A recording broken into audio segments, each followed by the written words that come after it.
All right, I think we're live. So welcome on to another Matt Maran Motoring live stream here on the Matt Maran Motoring YouTube channel. Hope you're all having a great weekend here. Thanks so much for stopping by. So like all the other usual live streams are going to go for 2 hours. I'll give priority answering. Then anyone does a super chat or a super thanks. So as anyone who's a member there with the green usernames, they always get that priority answering. If you'd also like that, there's a link in the description. And so I see we have a bunch of you that already joined in. Thanks so much to Danny, Kevin, Lanswath, B. Mitchell, Thor, and let me see, Raphael. And yeah, so thanks so much, everyone. So getting right into it here, Danny says, hello, couldn't drive this week, but rare spots, feel bad for them.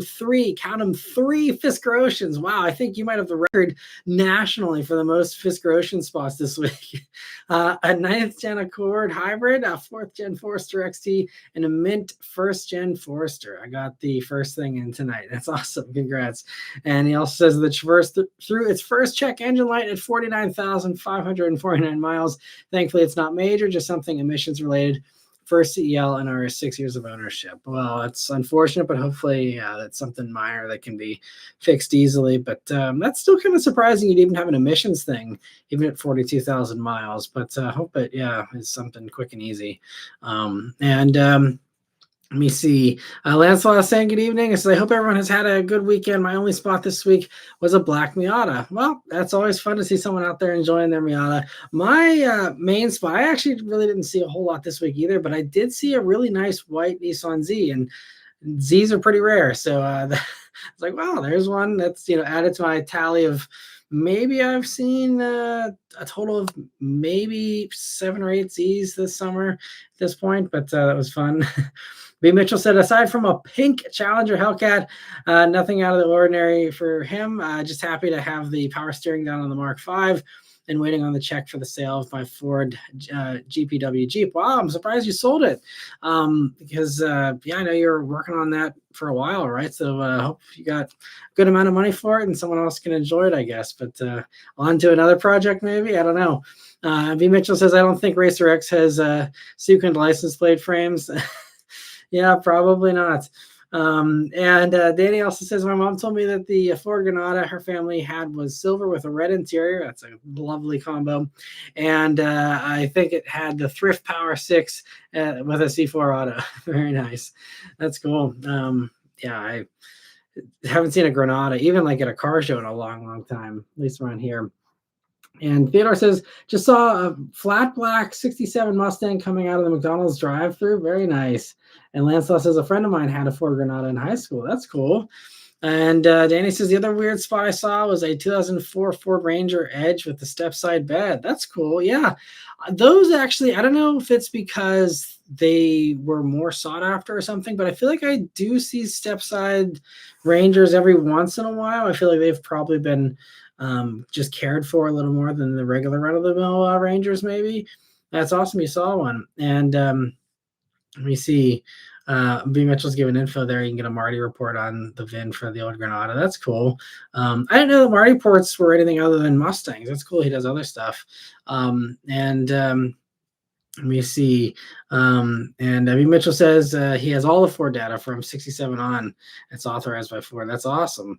And Raphael says the spot this week was a Nismo Z. Nice. Glad you saw one too. First Z I've seen since it was released. Wow, that's impressive. Yeah, especially because I believe you're somewhere in the Mid-Atlantic area, right? So yeah, they're popping up, but obviously still not super common. But sales have improved nationally at least. So, I think Z is starting to sell better. I think it's now outselling Supra, which isn't much of an accomplishment when you're outselling a car that's 60 years old at this point, but it's got that going for it at least. And Danny says, I don't think my mom has the VIN for the Granada there. Well, maybe, if you can come up with even old paperwork or, I guess it's kind of hard. There's not any other good spots to save a VIN unless you saved any of the other old paperwork for those. But let me see here. Will from San Diego, thanks for stopping by. And let me see. B. Mitchell says, yeah, I'm one of the only ones who has a file for every single car I've owned with all pertinent paperwork. I needed to sell it to the Jeep to pay my buddy who did most of the heavy work on it. Let's just say I didn't make money or lose money, but he got sufficiently compensated. Well, that's good at least. And yeah, I'm also one of those ones, B. Mitchell, that I've saved every VIN, or I've been able to figure out every VIN because I didn't initially save a few, but I did have old paperwork, thankfully, so I was able to. I have the VIN for every car that I've ever owned, and have a little running file, and can run Carfaxes on them and save some paperwork, on them. But yeah, I don't know. I think it's fun to have a record of all that stuff. And Gary, thanks for stopping by, and Colby as well. Thanks for stopping by. He says, Matt, do you ever think about that school bus yellow Boss 302 you drove? I was like 12. Your videos taught me how to drive the Mustang lineup works. Taught me about how the Mustang lineup works. Gotcha. That's awesome. Yeah, no, that is a special car. The Boss 302 was really sweet. And I think, it still is one of the all-time greats. I think that the GT350 kind of usurped it as far as the specialness. And, I do think, obviously, the GT350 is a much better car. But I still think that the Boss 302 is unmatched with its combination of rawness. It does have like a real old school vibe to it that you definitely don't get with the new Shelbys and the S550s in general. I'd say Boss 302 was really like the last of the real faithful old school feeling kind of Mustangs. I mean, S197, it's not like we're talking about 1960s Mustangs or anything, but, a little bit more crude. It didn't have the independent rear suspension yet. A little bit of a simpler interior. You had less refinement, which again, for a daily driver, S550 all day. But, I think it was very much a special car. And I don't know what the pricing is like on those anymore, whether they have kind of fallen off a little bit, or if they're just kind of treading water, or if they're appreciating. I don't know. I haven't looked into what they're worth in a long time, but I still love Boss 302s. Highly recommend, especially if that's like one you fell in love with way back when. I don't know if you have one now or not, Colby, but definitely still a fun one I'd recommend. I'd love to revisit it someday because obviously I wouldn't have the same reaction because I'm now so much more used to fast and wild cars. But it'd be fun to revisit. I never see Boss 302s even on the road. I don't know if they've all just been hidden away and mothballed, and they're saving them for Barrett Jackson in 30 years or what, but I never see Boss 302s driving around as much as I did 5 or 10 years ago. I don't know why. But YH, thank you so much for the first super chat of the night. He says, parked car with the right rear tire on the curb. Next day it was at 15 PSI. Pumped it to 33 and it's holding when I drove for 1 hour. What could it have been? I mean, it's sometimes I'm just taking a shot in the dark here because I'm not a mechanic, and I'm not super mechanically inclined. But from my experiences of others and just things that I've seen and heard over the years, that could possibly be the valve stem leaking. Like if there's not a good seal, possibly with that, or with something else with the seal of the tire to the wheel. That maybe is causing that, because you should be able to park on a curb and not lose air. So that tells me there's some kind of seal issue would be my guess. If, you've obviously checked the tire for punctures and anything like that, then yeah, that would be my only guess. But yeah, if it's been holding ever since, not on the curb, a tire touching the curb wall. Yeah, I mean, if it's literally just sitting on, if it's just resting or nudging the curb there with the wall of the sidewall, I mean, again, unless as you were pulling up, you happen to slice it a little bit, but then it wouldn't be holding air. So that's a mystery to me. Maybe someone else that knows better would have a better answer for you. Yeah, I'm stumped on that one, unfortunately. I'm sorry I don't have a better answer. I can't think of anything else it would be. Because I'm assuming you have valve stem caps, and there's no way that like you could have bumped your valve stem, at the perfectly right angle to let out some air while you were parking or anything. So yeah, I am. B. Mitchell may be helping us out here. He says, depending on how you hit the curb, may have flexed the sidewall enough to lose connection with the bead. Yeah, okay. That's kind of what I was, yeah, thinking. Yeah, something along those lines too. Yeah, some kind of seal there that's causing it to, yeah, lose a little bit of air. Maybe that's interesting though. Glad it's holding now though, and definitely keep an eye on it. Yeah, I wouldn't try and do any super high speed driving until you have definitely given it a few days to make sure that it is still fully sealed and isn't gonna blow out on you or anything. But hopefully it's all good. And best of luck figuring that out. Also, never hurts, if you can get into a tire shop, have them put it up in the air and get a better look. And someone who looks at that stuff all day, every day might not hurt. But best of luck with that. And thank you again for the super chat. Hope you're doing well otherwise. And CB Mitchell says he did something similar with the Mark V. The one time I burned rubber with it while making a corner intentionally. That's funny.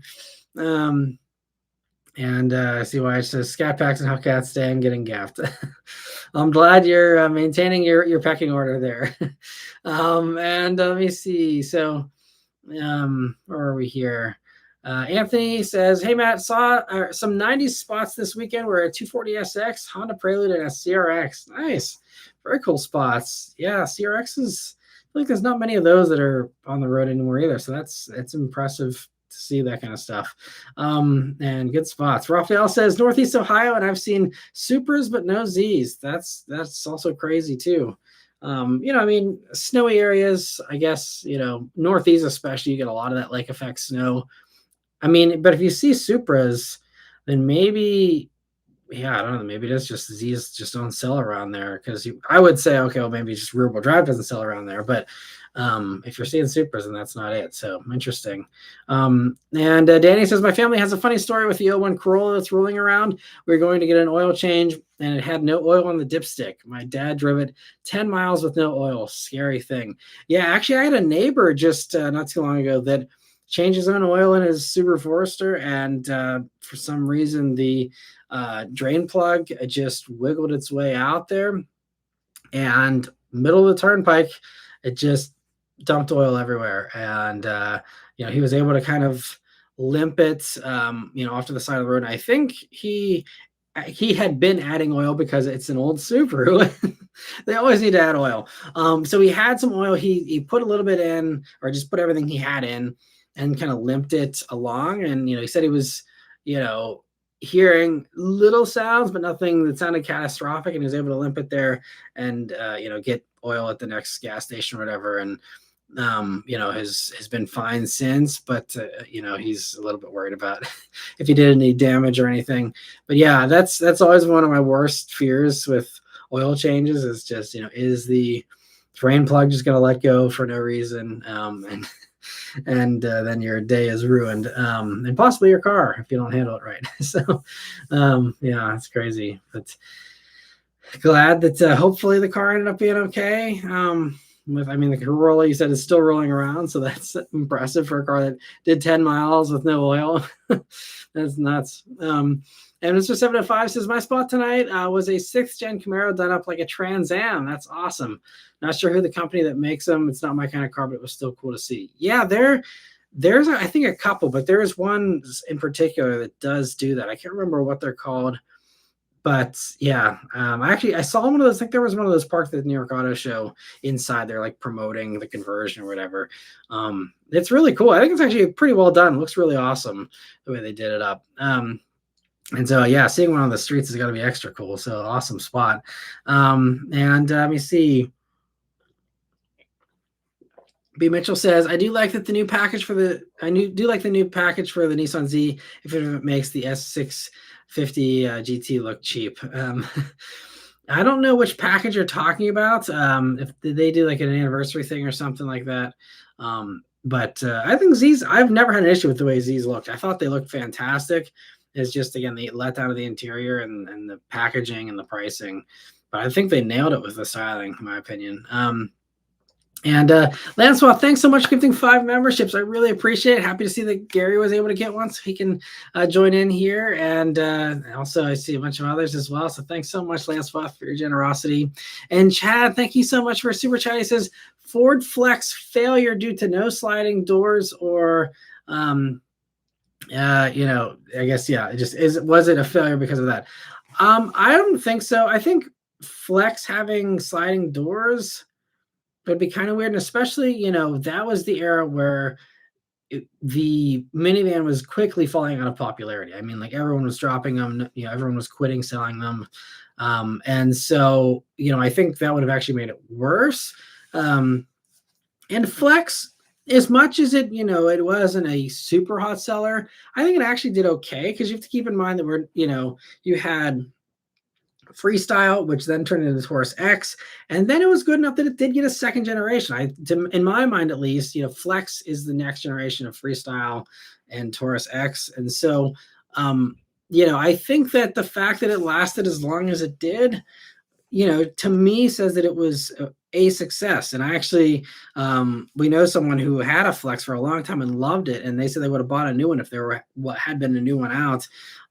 But they loved their Flex. They did not want to give it up until they absolutely had to. And they're good. They're good cars. And I've never reviewed one, but I actually rode along for a test drive because my father-in-law considered one before he bought his Buick Regal Touareg. He considered a Flex, and just, it didn't drive as well. He didn't love all that. It was a little bigger than what he needed to, but he did consider one briefly there. But yeah, I think Flexes are cool. You have a little fridge in the middle, and Marty Motoring, who is Redline Reviews videographer, and he also does his own stuff, but he has a Flex, and he's done a few little mods to it, and it looks really sweet. I think it'd be a really fun family car, like that, exactly how he's using it. It's a cool car. Thank you for the super chat, Chad. And Jordan says Mike is top notch tonight. Changes / upgrades. No changes at all. So I guess it's just I'm getting lucky with the encoding on this stream or whatever from YouTube. I really think it's a YouTube thing, because again, nothing has ever changed really on my end. It is worth noting, though, that hopefully next Sunday's live stream will maybe be slightly better quality, because I will be using the new iPhone. I use the iPhone here, my 15 Pro, and I know the 17 just gets the upgraded mic array from the 16s, which I obviously don't have. So might have slightly better mic with that, and also maybe slightly better camera quality here. So we'll see if it actually makes a difference over this stream. I'm sure this probably isn't insanely high quality for some of you. I know it's probably only 1080p and all that. So streaming has its limitations unless you're spending big money and doing a big pro setup. So, but might have slight little improvements next week. So stay on the lookout for that. And thank you so much, Jordan, for another super chat. And let me see. Where were we here?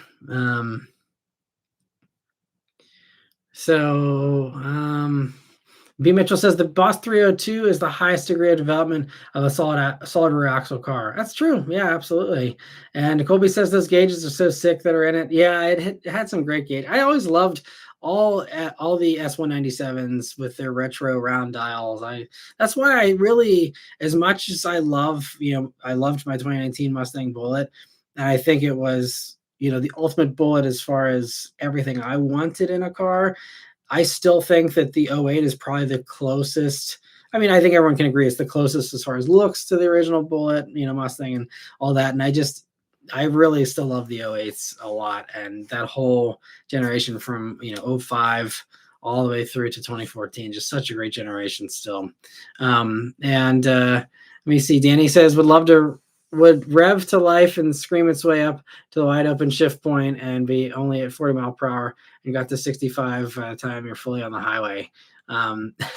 Nice. And V. Mitchell says the Boss 302s are hanging just north of 30 grand.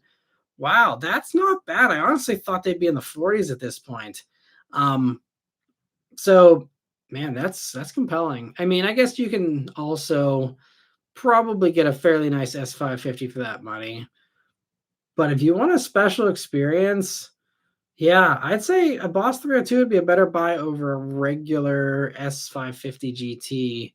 I mean, I would probably still have the S550 just because, again, it's just better to live with. But if you're looking for like a fun weekend car, you're not driving it every day, Boss 302, if you're talking in the 30-something $1,000 range, that's a good buy. And I feel like that car will appreciate. Not financial advice, but I feel like you're not going to get burned buying a Boss 302 at the around 30 grand. We'll see, but I think that car is poised to appreciate sooner rather than later. We'll see. And let me see. Danny says today, if the 1998 Cavalier Coupe for my if the 1998 Cavalier Coupe for my dad bought brand new in '98, it was $11,710. Adjusted to inflation, it'd be $22,683. Yeah, and I think that's the thing is, in some ways, you get a lot more car for your money. In many cases, a lot of cars are more expensive, or were more expensive actually back in the '90s when you adjust for inflation, and even stuff. You go back even further than that. Some stuff was more expensive, but there was a lot more affordable choices, and that's a good example of the fact that you could get something that with an inflation adjustment, you're still looking at low 20s for a new car. I mean, we're close though. You look at Chevy Trax, which obviously isn't as sporty as a Cavalier Coupe, I guess, but you have way more space, you have more power, and I would say probably more reliability, and obviously more tech, more safety features, airbags, everything is standard. And they're 23 and a half. So I think that, most other companies haven't done a good job at this, but I think Chevy is one of the few where I can really go to bat for them and say, like, they still do care about affordable cars, and they still do make sure that, again, they have something at that historical kind of entry level price point. And that's why, they sell 200,000 Trax, because I think Chevy understands this better than a lot of other companies still do. Chevy doesn't nail a lot of stuff, but I think affordable cars is something they absolutely do get. They understand what people want and need, and they deliver very well for that customer. And that's why they're a very, very good seller still. And I'm happy to see that, because, we need those kinds of cars. And even if it's not something you guys get excited about or something, like, it is, very much a necessary part of the car market. And I'm so happy that, Chevy does do really good stuff there. I just wish more companies would to compete. But let me see. Chad says, hey, Matt, we saw a Nissan March in a parking lot today that got to look at it. It's basically a micro, but had nice rims and looked really cool with Mexico tags. Nice. That's fun. I've never seen one of those. I've heard of them just, I think, as a Gran Turismo on the old ones back in the day. But that's really cool. Must have been fun to check out. And let me see. Sean says, hey, Matt, what do you think the new Prelude will be priced at? Anything over 40, maybe too close to 230i? Absolutely. So, there was the leaked pricing. It looked like it might be over 40. There's the limited production in Japan, and, there's like a launch edition or whatever that's, I think, over 40 grand. I think there was something that just came out, because I don't know how everything's priced in Japan, because I don't follow it, and I'm not culturally aware enough to understand, what's good and bad as far as Japanese pricing. But someone said that Prelude is more expensive. What was it more expensive than? I think it was maybe Supra. I can't remember. Some like actual real like rear-wheel drive sports car, and it was more expensive even in Japan. I wish I could remember what car it was. It's something like that though, where it's expensive. And I've talked about this in the past few weeks, because this has been a very common topic. It's going to come down to pricing as far as whether that car is a success. And maybe they will try and be more aggressive in America. They don't have to. Everything doesn't always just immediately transfer with an automatic conversion rate, and that's the end of it. Like, they do different pricing to position things differently in different countries, and recognizing the market realities of certain places. But like I've said in the past, like if it's $2,000 to $3,000 upcharge over a Civic Hybrid, a comparable Civic Hybrid, okay, I think you could sell some people. But beyond that, I think a Civic Hybrid, a fully loaded Civic Hybrid, is like 30, 32, maybe 33 tops. So I think, and that's for a fully loaded one. So if we're talking, everything on it, bells and whistles, Prelude at 35 grand, I think that has a decent chance for success. It's still an uphill battle, because we're talking about a two-door car, and a hybrid at that. It's not, manual transmission that's going to sell a bunch of units like the SI. And, you got, again, all the purists that, want it to somehow just like reincarnate the 90s car identically and bring over a 90s Prelude and just sell that. So there's always people that are going to be automatically disappointed. But I think 35 is the sweet spot for that. If we're talking about a very highly equipped vehicle, I'd like to see some even lower than that with base interior cloth, no moonroof or whatever. Just kind of keeping it simple. But if it's 35, I think they have a case for themselves. If it's more than that, it's gonna be tough because you're also bumping into Integra. Integra's 40. And I guess again, you have the hybrid component going for you, but like from a marketing standpoint, if you're trying to keep a hierarchy and you're trying to not step on the toes of the others, I think that 40 should really be your absolute max. Because I believe now for 2026 Integra pricing, we're at like $40,300 or something. It's with the destination included. It bumps it over 40 now for 2026 for the manual top A spec Integra. So if you want a manual Integra, you got to pay 40 grand now. So that's the kind of the enthusiast one. So I think that's kind of, the absolute limit, but it sounds like it may actually end up starting at 40 or something. And, if that's the way it goes, then I think they're going to go down the same road that Nissan went down with Z. They screwed up packaging, they screwed up the pricing, and you had it not moving. And also you have to keep in mind, Honda is up against dealer markups. And so maybe Honda doesn't care because they're figuring, okay, well, we're damned if we do, we damned if we don't, because we might as well just like price it as we want. Let the blank check buyers write their blank checks and, sell as many, because I think it's sold out in Japan for whatever the amount that they're, selling in Japan. It's sold out. And so clearly a success there. Obviously, again, different market, different culture, different, a little bit easier to impress people, I think, as far as that type of thing. More people are more likely to go for that in Japan than here, where, again, everyone wants 500 horsepower, to be excited. So I just, I don't know. I think maybe we will see pricing get better, but I wouldn't be surprised if it starts over 40. They act like it's a Ferrari at every Honda dealer, and they knock, they put another 10 grand on it, and they're 50 grand Preludes, and everyone gets pissed off, and everyone says, "Oh, forget this," and moves on. And then maybe we see some realistic pricing in the following years. Maybe we see some lower trims, decontented versions. That's maybe where you start to get appealing with Prelude, and maybe just in the beginning, it's just going to be the few handful of people that want to pay $40,000 for a two-door Honda Civic Hybrid. I don't see that being successful. But Honda oftentimes doesn't do things logically in my mind. So, I'm assuming the worst case is just going to be they're just going to price it sky high, and it's going to be like everything else these days, where everyone says, "Well, that was a fun idea," and then they ruined it with pricing, or they ruined it because it doesn't have 1,000 horsepower, and so I'm over it. I think the Type R version will hopefully come, or at least be shown in Tokyo here this late fall. At the Tokyo Auto Salon, and maybe that'll get people excited. But then that, if a Type R is 47 grand, Prelude's going to be over 50 for Prelude Type R. Again, they'll sell a few of them. Will it be a commercial success? I don't know. But Honda's whole reason why they killed off Civic Coupe several years ago was, we can't justify selling a coupe anymore. No one buys them. And that's why I was so surprised to see them even announce Prelude and bring Prelude back. I'm not complaining, but by their own logic, this isn't going to sell.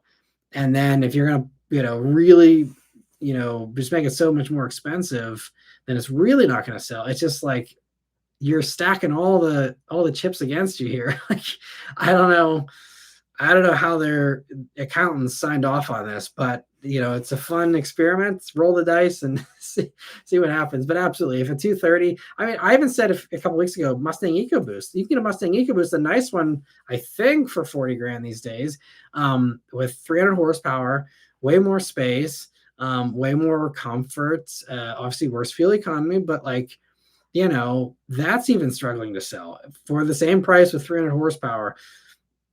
The tiny slice of pie of people who said, okay, I don't want a Mustang EcoBoost, and I want a sporty coupe, and I also want 50 mpg. We're talking about a tenth of a pie here, and then it's just like, you end up with 1,000 sales a year or something. So I mean, we'll see what happens. I'm personally fearing the worst for Prelude. In a vacuum, I'm excited about it. I think it's a really cool option, and if pricing is put to the side, I personally am excited about it. I think it's a really cool idea, and it's a car that even if it was priced right and I had the money, I'd be kind of interested in something like that. I think that could be a very fun thing of like, I have the cool looks. I've got great handling, most likely with a Type R, chassis and front suspension and stuff. But I think also, I won't rehash everything I said. Maybe I already did from last time I talked about this. But, putting gigantic Brembo brakes on a 200 horsepower car is ridiculous. It is also probably partly to blame for that, very high price tag that it'll most likely have. That's, I think, one of the, I don't know how that ever got approved, but like, I'm hoping maybe we get a smaller brake Prelude version to bring down the pricing someday. But we'll see what happens. It's unfortunate. Michael says, we bought a brand new 2018 WRX and was a lemon since we bought it. Has been in the service department for 10 months total. They can't fix it. Subaru of America only gave us $1,000 for our troubles. Interesting. So it sounds like from your message that you have it currently. So this isn't something that was a long time ago. So I'm not sure how you found a brand new 2018 WRX. That's the part that's confusing to me. So that's unfortunate that it's a lemon. I'm not sure, what lemon laws are like in your state, because there's, at least in PA, the lemon law thing isn't up to manufacturer. That's like a legal requirement that, like, if it hits the criteria, which I think yours has, if it's been in there for 10 months, then that's going to trigger that, and they legally have to take it off your hands. Maybe your state's different with consumer protection laws. I don't know, but that's the way it is here in PA. I mean, the only other thing, I know, again, if the lemon laws don't help you, Subaru, what they are probably going to be saying as their defense is that if you bought a car that is brand new, I'm assuming that means it had basically no miles, right? So that would mean a car has been sitting since 2018. That's not good for any car, and you're going to have a lot of wear just from stuff, rubber belts drying up. Even if you're not regularly changing the oil and flushing that out, having 7-year-old oil in there and stuff. I'm not sure exactly what issues you've been having with it. But generally, buying a car that's been sitting a long time isn't a great idea. Now, if we're talking classics or something, you want to, fully flush everything, change all the belts and everything else that gets crappy over time, even without miles, then you can maybe start off on a good foot there. I don't know, again, how everything has been set up. I need more context to make a better judgment there. But, I'm not sure. That's an interesting very like 1 in a million kind of case there. But if Subaru of America won't help you out and your state can't help you out legally, the only two other options I would say are, get a lawyer involved. Oftentimes just a legitimate letter sent from a lawyer to a, corporate place like Subaru of America, that'll have them start to take you seriously and be like, okay, this is like not going away. They're spending money to, push this further because it's not free to get a, letter from a lawyer sent over. That's a gamble because, I don't know, again, what the contracts are all set up and how protected Subaru is or whatever. But, that's the other, that, or just make a stink online, post it up on the forums, post it up on, the Facebook owner groups for WRXs or Subaru or, things like that, and try and reach out. But I guess I'd need a lot more info to give you a good recommendation, but it's tough because that's very rare that happens. That's why lemon laws exist, because every once in a while you get a fluke and those people need to be taken care of. But, it's very rare that, there's something that bad happens that your car is in the shop for 10 months. Obviously there's a large amount of WRXs driving around with that issue. So it's not like an actual engineering or manufacturing defect. Typically it's just, sometimes you just get jinxed with a bad car sometimes. And it's kind of bizarre. I don't know how lemons actually happen. I don't think anyone really knows. It's interesting, but best of luck with that. Sorry to hear that you're having to deal with that. That's gotta be a nightmare. Yeah, like I said, hopefully maybe a lawyer can help you out with the best next steps there to get something out of them. Hopefully they're at least giving you a loaner from the dealer in the meantime, so you have some transportation. But if not, definitely want to make sure you get reimbursed for that kind of stuff too. Um, and Chad, thank you so much for super chat too. He says Dieselgate caused a snowball effect for Volkswagen's future. In a way, I think that's there's a lot of things that Dieselgate kind of changed. I think it first really kind of rattled the whole diesel market in general. Even in Europe, diesel is really on the decline now. It used to be everywhere and the standard and fantastic technology, and it's really kind of fallen out of favor even in Europe in many places. But also, like, the Dieselgate thing is what they legally were required to set up Electrify America, and that whole electrification push, came as a result of that. So I think, again, them cheating on emissions and all the messed up stuff that entailed is horrible, but it did help to set up a really good charging network. I think Electrify America is actually one of the better ones in my experience.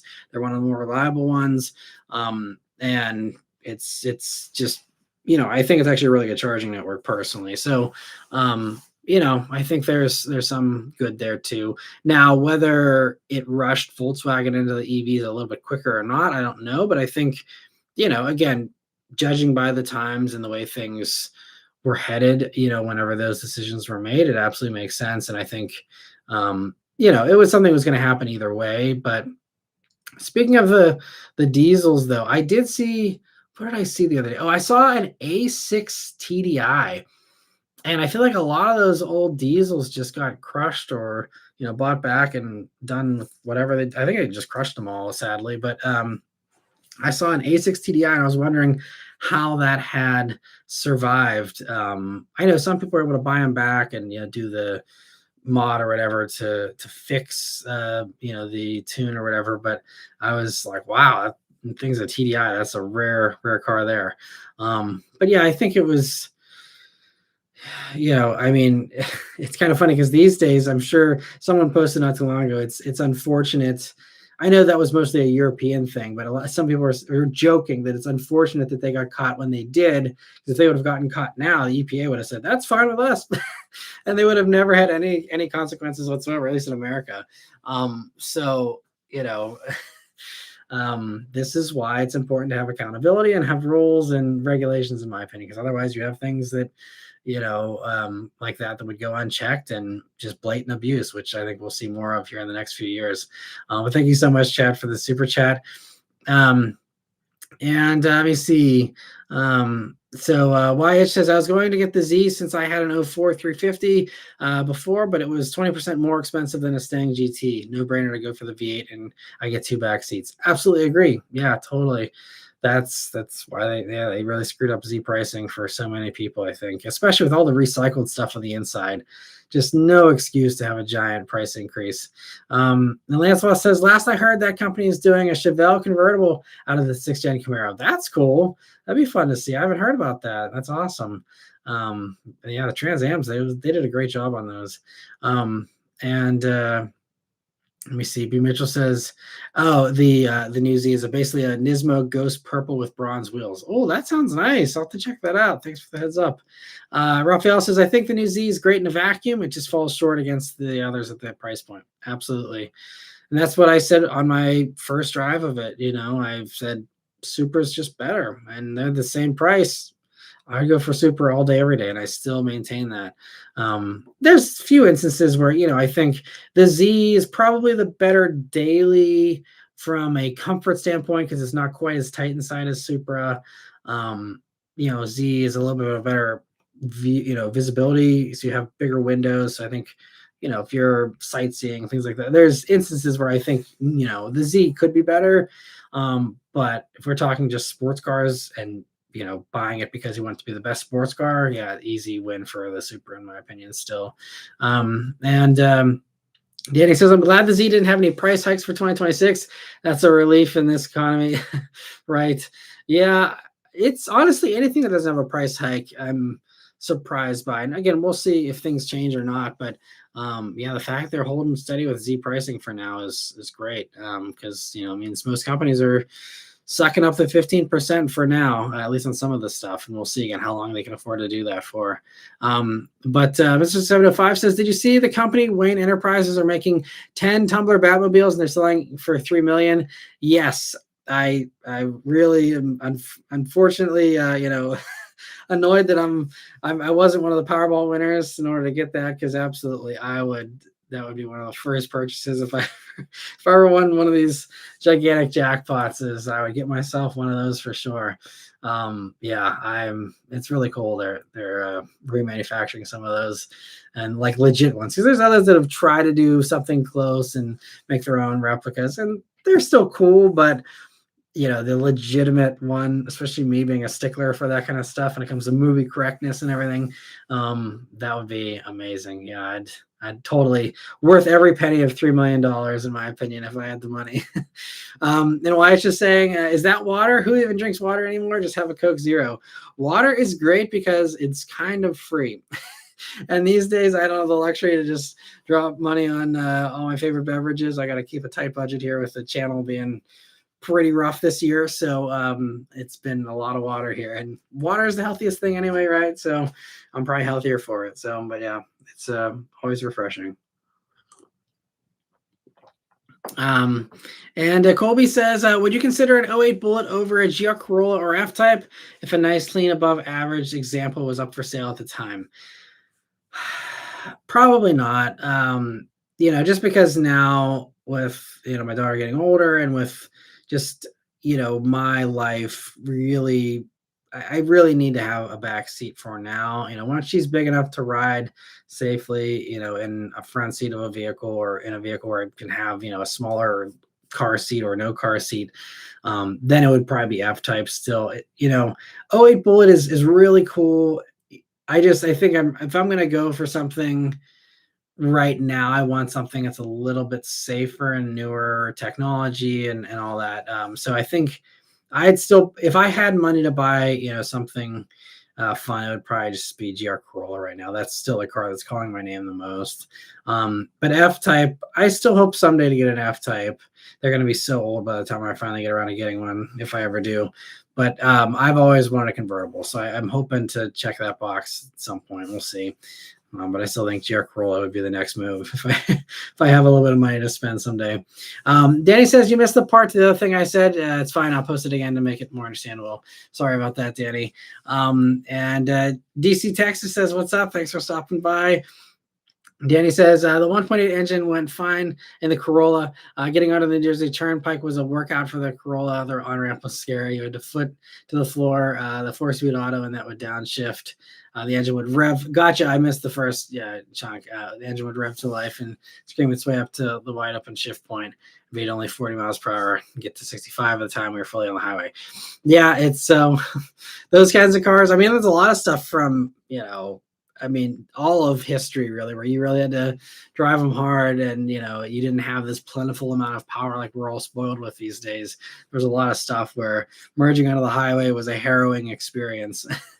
That's one of them. And Neil, thanks for stopping by. He says, love these live streams. Well, I'm glad you like them. Thanks so much for hanging out, and yeah, I'm really happy you're enjoying them. Chad says, with significant failure and pushback, why do car companies continue to use CVTs? Because they are the most fuel efficient. So they just needed to get the better MPG, especially whenever, again, we were dealing with, prior to this year, a gigantic fine for every MPG that you're over for your fleet average. So if you can even bring up your fleet average, if your fleet, like an example, Subaru, runs CVTs and everything pretty much. If you can bring up that fleet average just 2 or 3 MPG, even, that's a gigantic savings.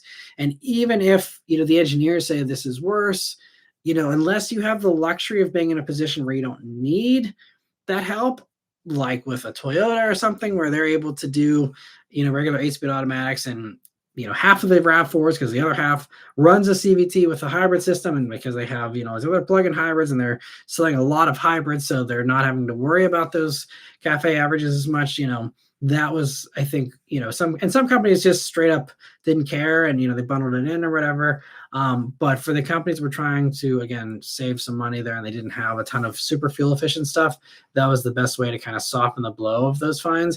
Now, it'll be interesting to see how things change going forward. For example, I covered this actually briefly in my Mazda 3 manual review that I just did.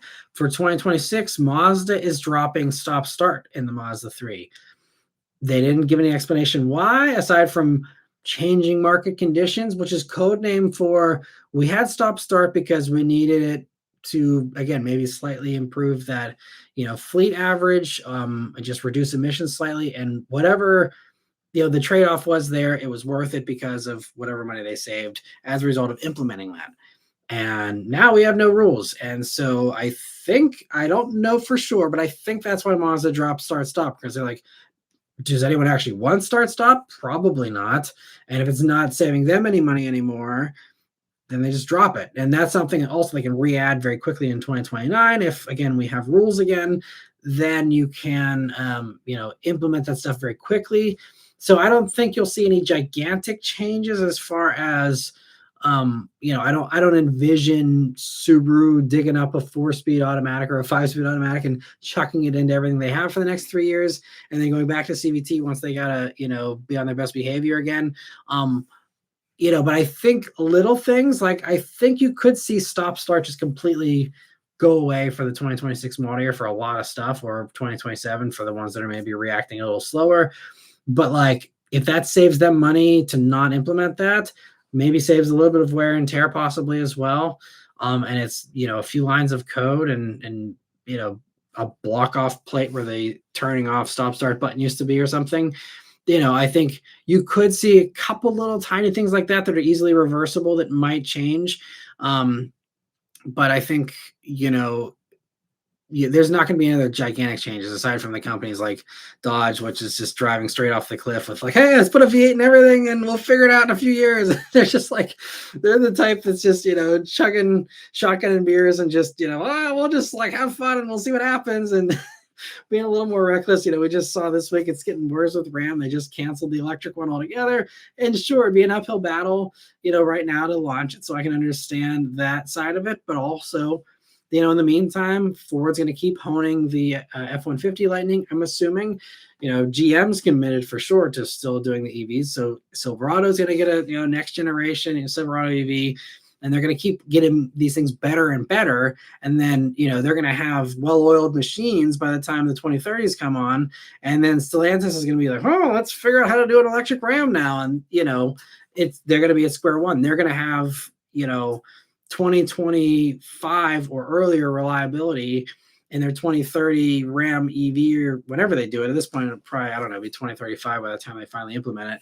They're going to be behind the ball is the bottom line. And this is one thing Rivian's been warning everyone about. Like, sure, you guys can all bail on EV for the next few years if you want, but you're going to be behind whenever you have to get back into this, because we can't, ignore this forever. And this isn't something that's going away, especially if you're a global brand. Obviously, the pickup trucks don't have to worry about the global thing, but all the other cars do still have to worry about being global markets, and you can't just custom make cars for America and ignore everybody else.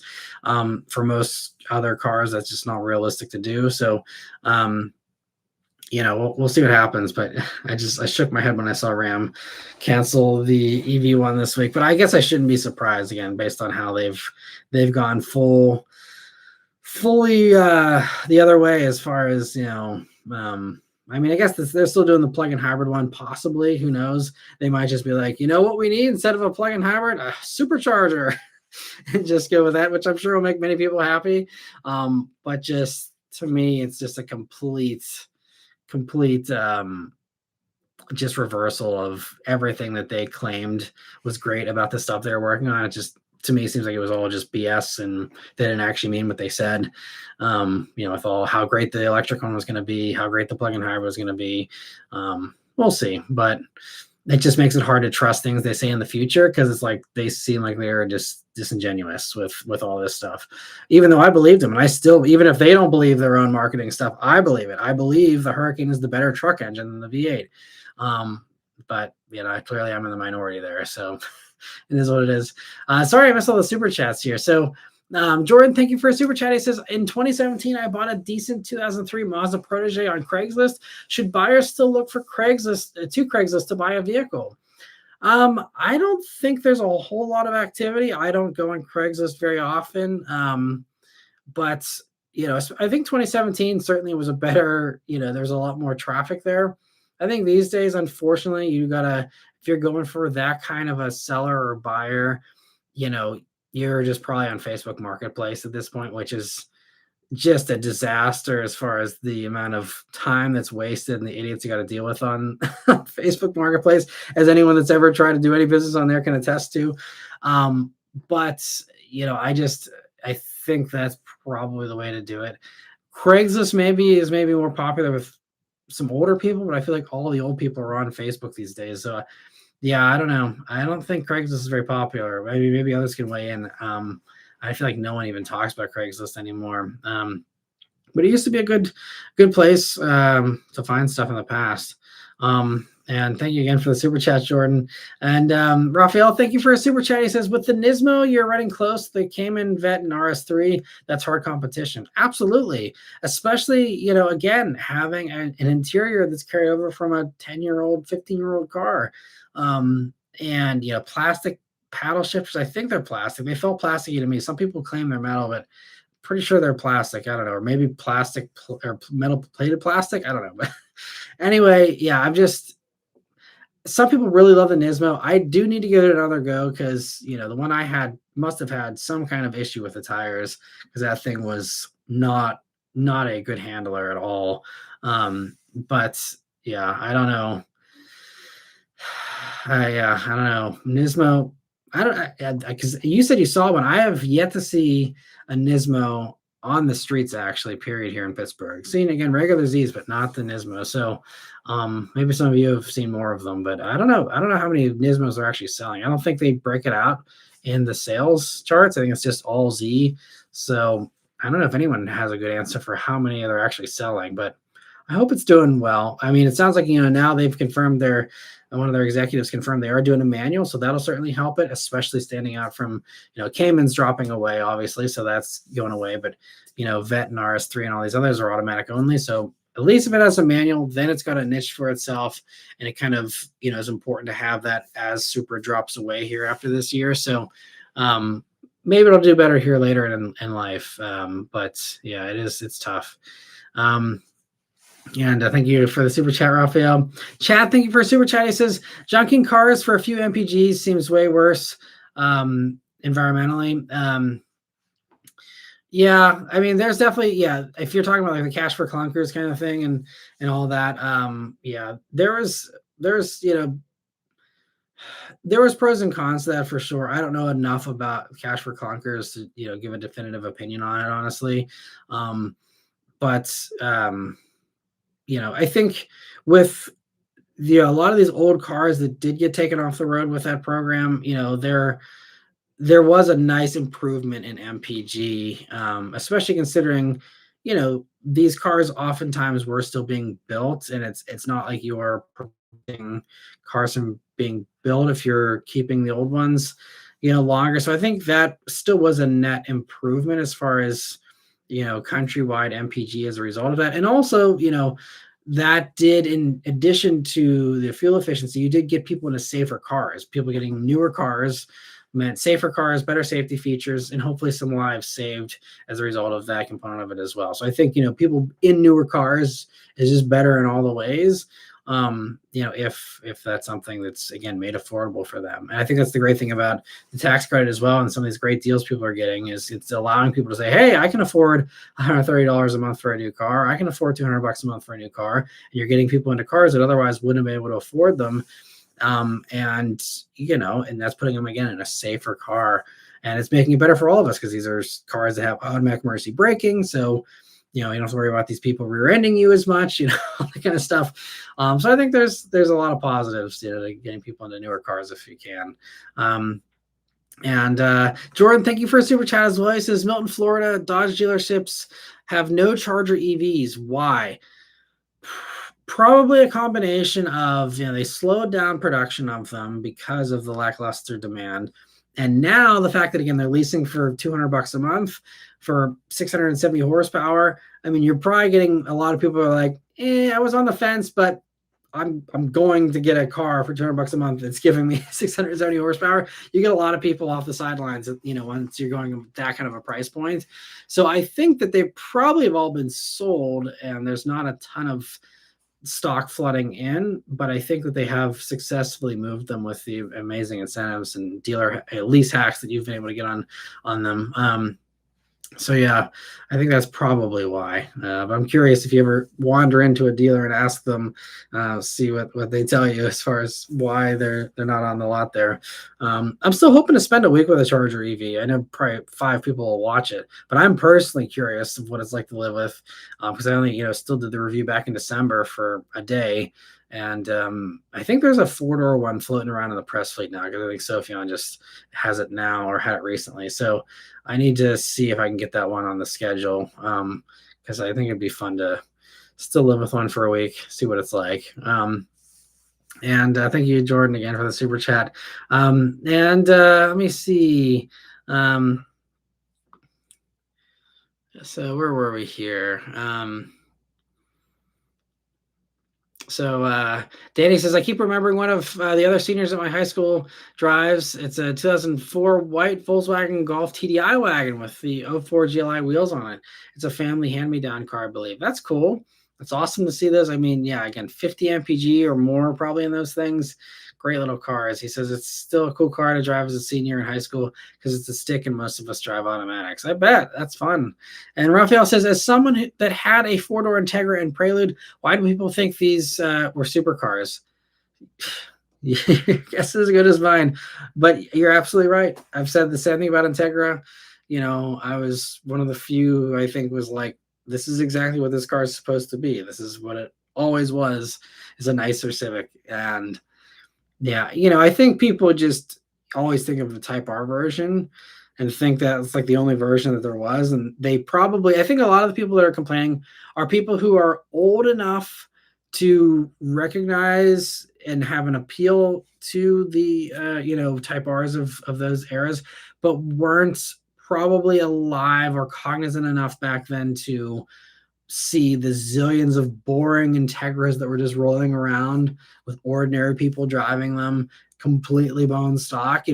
People, it's a generational thing at bottom line. I think people that are younger maybe just watch the Fast and the Furious or something and say, hey, look at that cool Integra, and they think they should all be like that, and they just forgot all the regular ones. There's a lot of things like that where it's just like, if you weren't around to experience some of the other stuff, then you have this tainted view of the way things should be. And it's like, no, like there was a lot of boring Integras around, like real just boring Integras. But that was, again, it served its purpose of being that nice upgrade, from the Civic, and it sold very well, for a long time as a result. But yeah, I'm not the only one, Raphael. And Chad says, I learned today that in 99 JDMs for Japan got obsessed with rebodying their cars to look old school, and they're very interesting. Yeah, they actually, because I ran across this when I did my one K-Car article for CarBuzz. There's a bunch of old stuff like that. Yeah, I mean, Subaru, everybody did it, where you had like quad headlamps that looked like an old Jag or something. You had wood grain trim on the inside, and it was very much a huge trend. And yeah, and I think that's also part of, I don't know if it was the inspiration for PT Cruiser necessarily, but I think that's why PT Cruiser was a gigantic hit in Japan, because it was timed perfectly of like, right in that tail end of the 90s. I mean, there was some stuff early in the 90s that had that also in Japan, but that was a big trend in the 90s there. And PT Cruiser kind of came in and still capitalized on that very popular look of just, culturally at that point in time, there's a lot of people that wanted, just a car that looked old with the modern stuff, for the time and all that. And it's a fun thing that never really transferred to other parts of the world, really. I mean, there's a few kind of cars in Europe and stuff that had that, but it was definitely different. We didn't have a whole lot that was really leaning heavy into retro stuff until we are, I think, a little bit behind as usual. It's like we got all the retro fun, I'd say early to mid 2000s when it finally kicked in for us with, Thunderbird and, PT Cruiser, Solstice, the Mustang, all these things, we're kind of Prowler. We're all kind of channeling that same vibe. So I think it's just at that point in time, there's a lot of pent up demand for those types of things globally. And it's kind of fun to see how different markets in different countries delivered and filled that niche there. And YH says, what does in a vacuum mean? Chad says, yeah, no other competition. Basically, in a vacuum means like ignoring everything else, ignoring all the externals and just keeping it in a perfectly sealed tube and just like, focusing on just the car. If, you're in a world where there's nothing else around and you're just thinking that that's the only thing, then it's like, yes, this is fun in a vacuum. That's kind of what it means. But then whenever you open up, and you're not in a vacuum anymore and you're seeing everything else that's available, that's when it really, drops down with its appeal. So that's kind of, well, I know that's something I say a lot and a lot of others do as well, but that's what that means there. And Jorge, thank you so much for a super chat. He says, I accidentally put the video on 1.5 speed and you sounded, Iuji, Doug DeMiro. Yeah, I smell. It sounded like a Doug DeMiro. That's funny. I guess I never felt like Doug talked that much faster than me. I feel like it's really hard for anyone to talk faster than me, but maybe he did. I don't know. It's been a while since I've watched one of his videos, but he seems to be a better presenter than me, I think, just with his pacing and all that. But that's funny. Me on 1.5 speed is probably like completely unintelligible. You probably just like have no idea what I'm saying at that speed. And I apologize. I know I always talk a mile a minute. And maybe Gaming says favorite 80s car. I gotta think about this. I don't know if I have like an all-time easy favorite from the 80s, honestly. Yeah. I like a lot of stuff from the 80s. I don't think I have like a automatic like, oh yeah, that's the best.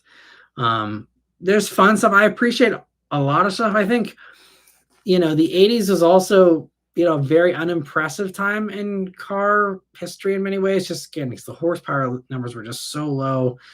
You had a lot of really fun stuff, like the Buick Riviera, I believe it was, that had the CRT touchscreen back then. Some really forward-thinking stuff. You had, little digital displays, head-up displays were starting to, be experimented with. Things like that are fun. But yeah, I don't think there's anything else that's actually like my favorite 80s car. I'd be curious what your guys' favorite 80s cars are. Maybe I will agree with something someone says. But I don't think I have a go-to favorite 80s car, honestly. There's a bunch of cool stuff. I mean, I can say all kinds of stuff that's cool, but from a ranking standpoint, I don't know if I have an absolute favorite. DeLorean's probably up there, but again, it's a cool car because of Back to the Future. But like, I drove one. I drove a Back to the Future clone. If you watch that review, it's nothing, enjoyable to drive aside from the gigantic smile you're putting on everyone's face around you. But it's not really a great car stock, But I guess maybe I'd say if there's anything that epitomizes the 80s the best, it's got to probably be the DeLorean. But yeah, I'm curious to get what you guys think too. And let me see here. Chad says, okay, Neil deGrasse Tyson. Appreciate the super chat. I'm not sure what part of that is Neil deGrasse Tyson, but in my opinion, he's a brilliant man, so I'll take that as a compliment. Thank you for the compliment, whether or not you mean it that way. But let me see here. So Ahmed says, does the Lexus RC350 feel as fast as a Mustang EcoBoost? I'm cross-shopping both in the used market. I know you've reviewed both. A lot of people say the RC350 is too slow for an enthusiast. Is it true? I don't think it's true. I mean, Personally, yes, the EcoBoost feels faster just because the turbo, anything naturally aspirated versus anything turbo, you're going to have more punch down low in a turbocharged car. So off the line or passing, at lower speeds, passing at higher speeds, anything you do that isn't red line runs, it's going to feel faster. And even at red line runs, I mean, you're going to have more of that punch coming at lower RPMs than you do with naturally aspirated. So EcoBoost is going to feel faster in basically every kind of driving. Now, does that mean the RC350 should be avoided? I don't think so. I think RC350 is a phenomenal car. I love it. It just comes down to what your personal preferences are and what you value. Some people like, revving their car to the moon every day and driving it like they stole it. And a lot of people though just like leaning on a little bit of turbo boost and the EcoBoost, and sitting at 2,500 RPMs and getting, all the speed they need that way. It just comes down to, preferences there. But I love RC350. I don't, and as far as whether it's too slow for an enthusiast, that is entirely coming down to the person. I mean, there's enthusiasts that have a blast in 150 horsepower cars, so I don't agree with that generalization. I had a great time in an RC350. I had one, I think about a year and a half ago, maybe for a week again. I've spent multiple weeks with them at this point, but they're great cars. And the thing too is it's luxurious. It is a little more isolated than the EcoBoost. So, and you obviously have that luxury vibe with the Lexus, and it'll run forever. I mean, it's that tried and true V6. It's just, and I think it's actually a really nice style too that's aged really well. It's a higher quality interior, better build quality than Mustang as well. So you have some of those types of things going for you. I love RC350, and the fact you can get it with all-wheel drive, obviously something you can't match with EcoBoost. But yeah, I think RC350 is great. It just comes down to your personality though, and what you're after. But hopefully it helps you a little bit, Ahmed. And let me see. Jorge, also thank you for a super chat again. He says, doing this again because you sounded like Doug at 1.5. Yeah, he's a little frenetic. Okay. Well, yeah, maybe he's sped up a little bit, or maybe I'm just misremembering. But I I appreciate if I'm a slower, more easy to understand Doug. That again is also a compliment I will happily take. So thank you. Some people even said I'm a discount Doug in some of my reviews, people who aren't familiar with me or whatever. And I'm like, I'll happily take that too. Even if I can have a percentage of Doug's success, I'd be very happy with that. So I'll take it all. Chad says, I love Neil deGrasse Tyson, and you explaining a literal vacuum was unexpected and cool. Thank you. I'm glad that it was a good explanation. I'm far from the most articulate person, but I'm glad it was a good explanation there. And Chad, also thank you for gifting a membership. I really appreciate that, and happy to see Bradley was able to get that one there. Let me see. Where are we here? So Ahmed says, I'm worried about the miles and hard to find a good condition and mileage Mustang GT under 20 grand. Okay. Yeah. Well, also that's another thing to consider with the EcoBoost, Ahmed, is if you're going for a pre-2018 EcoBoost, they didn't have port injection. It was just direct injection. And those ones do tend to get gunked up a little bit with like a lot of direct injection engines. You have a little bit of the valves getting caked with carbon buildup, and you need to do walnut blasting or other things to get that improved. And because otherwise you start to lose horsepower and it just doesn't run as well. So if you're talking newer than 2018 or newer, then you'll be okay because they added port injection to give you that extra reliability. But otherwise, if you're talking high mileage cars and you're looking at 20 grand and less, in that case, personally, I mean, everyone's different with reliability and all that, but I would feel better owning a high mileage Lexus RC than I would a high mileage EcoBoost Mustang. So if that's what you're dealing with and they're kind of equal on everything else for you, if you do value reliability, in that case, I would absolutely say go for the RC because it's hard to beat Toyota and Lexus reliability. You can buy them with basically any amount of mileage on them, and as long as they've been maintained well, you still got plenty of life left in them.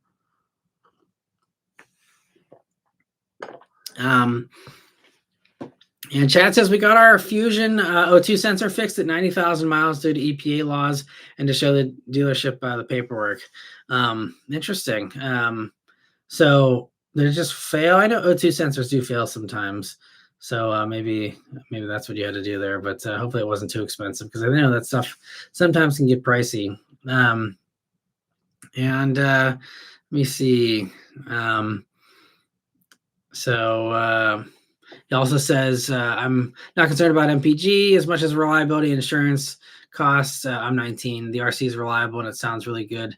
Been my dream car for a while. Well, that also weighs into it a lot. If the RC has always kind of been a goal for you, then I do firmly believe in like the scratching an itch thing is very important. Like I did this with the Mini Cooper. I really wanted one for a long time, and I was like, I just want to try that out.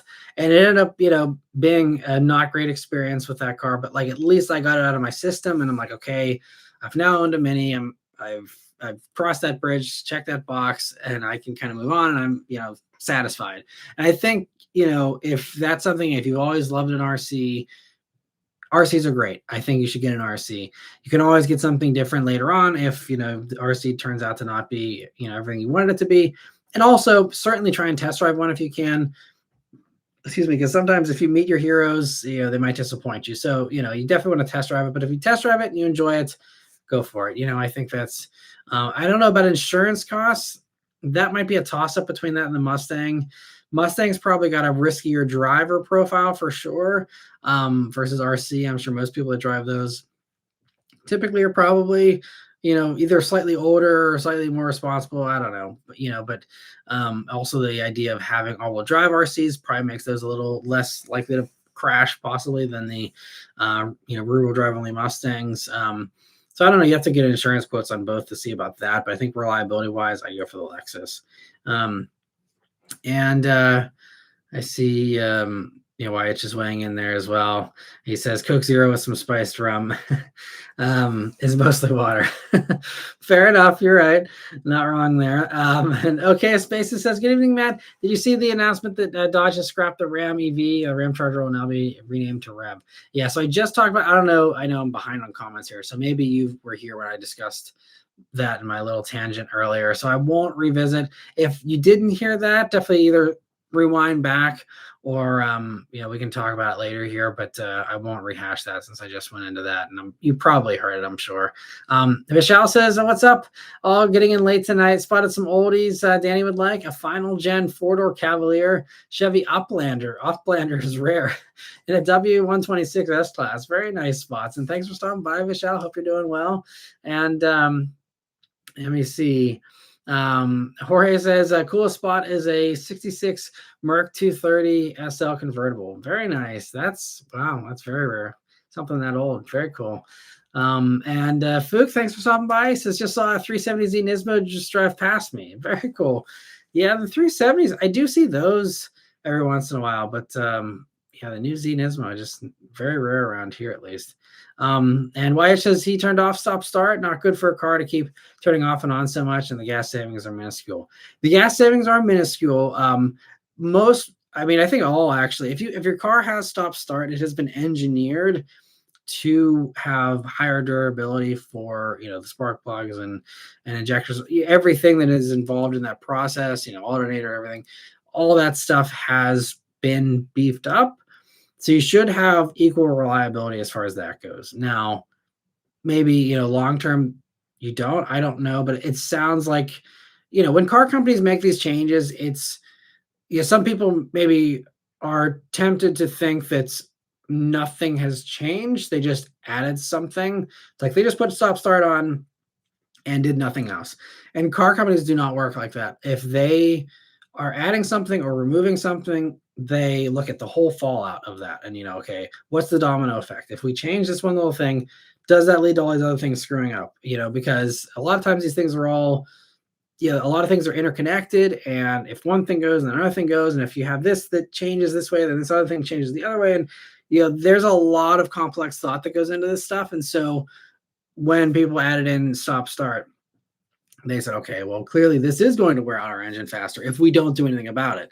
And then they did do stuff about it. And every car company, went to work saying, okay, well, how do we, reinforce these components to make them more reliable so that we don't have that issue? Because they perceived that issue from a long ways off. And, they're smart enough, because they're car engineers, they're smart enough to say, we need to add this, but we don't want everyone to be terrified that their car is going to blow up faster as a result of this.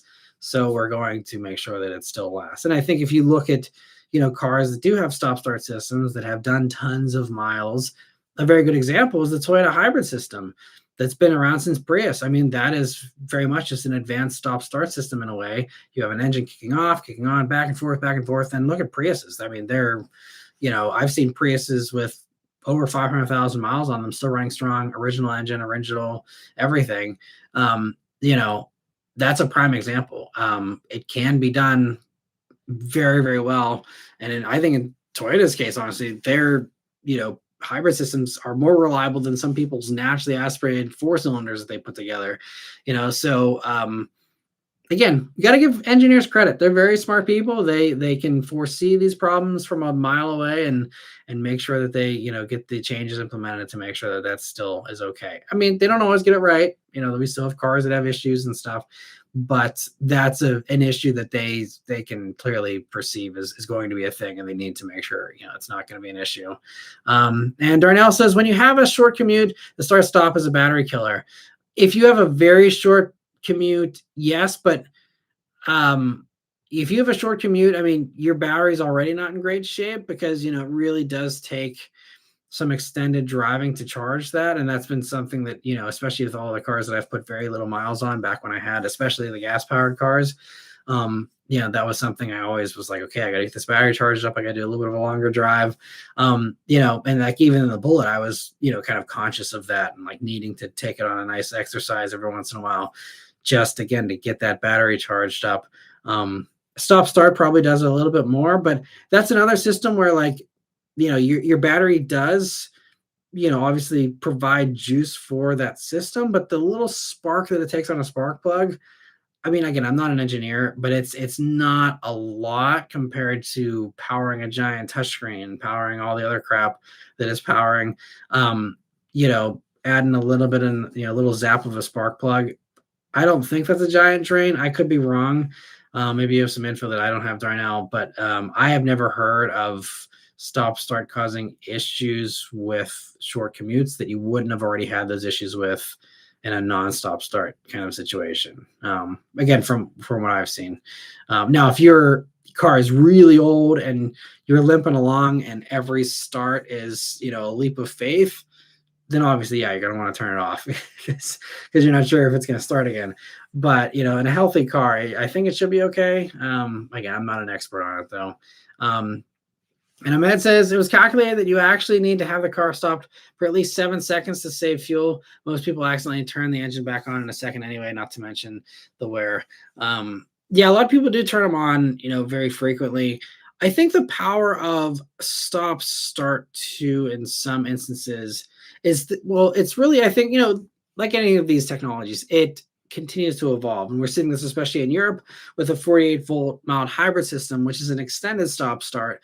That starts to really improve that a little bit more because you really start to, shut down 5 miles per hour or so before you stop. So you get an extended range there of, engine off activity.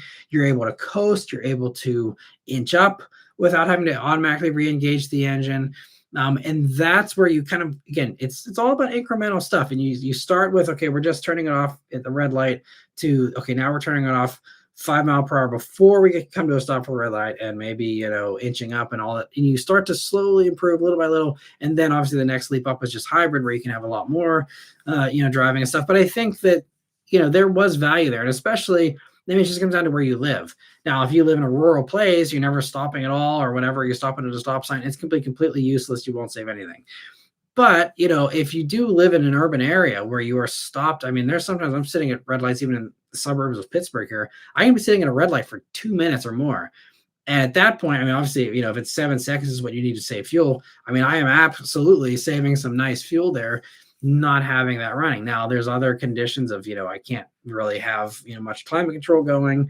If you're requiring, if it's a very hot day, it's going to kick it back on anyway for the air conditioning. But especially, in those nice months where you don't need a ton of HVAC, stuff, you're able to, have it off. I've had it off for multiple minutes at a time, and it's like, well, this makes sense. I think, again, if it's engineered to still maintain the same reliability, I think, why have your engine on if you're not using it? It just, to me, makes sense. But I know that's not for everyone, and that's why there's a button to turn it off if you want to sit there and idle. That's completely up to you. But let me see. YH says, I'd stay away from anything Dodge, brand new or not. Remember when they were using the small starters on all their vehicles? Imagine a tiny Charger starting a Hemi V8. But I mean, I don't remember. Maybe that was an issue. I didn't have on my radar for the Chargers and the Challengers when they came out. But yeah, Dodge. I mean, I'd say most of the time. We'll see. Hold on.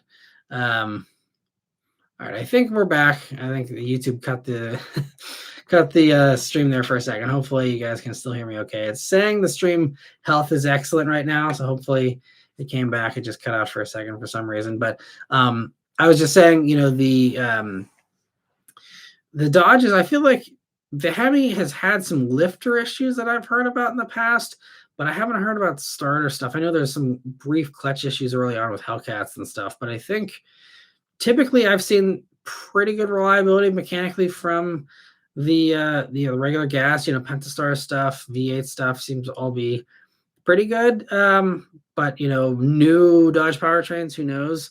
I think with Hurricane motor, though, seems to be pretty stout. It's just all the electrical stuff around it that's giving them issues. But hopefully they keep that, keep working on fixing that here soon too. And White says he loves the looks of the V8 Challengers. Yeah, they do still look fantastic.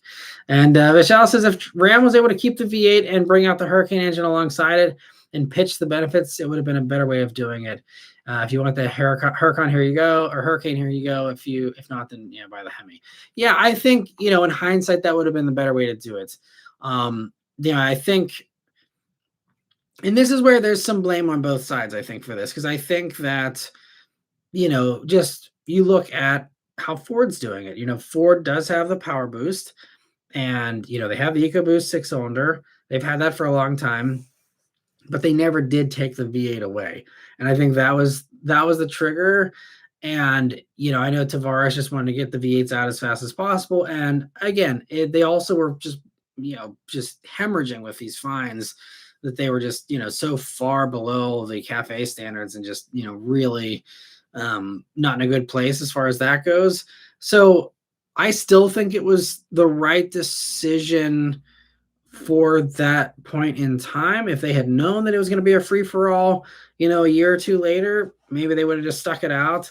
But so, I mean, I understand why they're bringing it back. The double talk to me is just what doesn't sit well with me with them,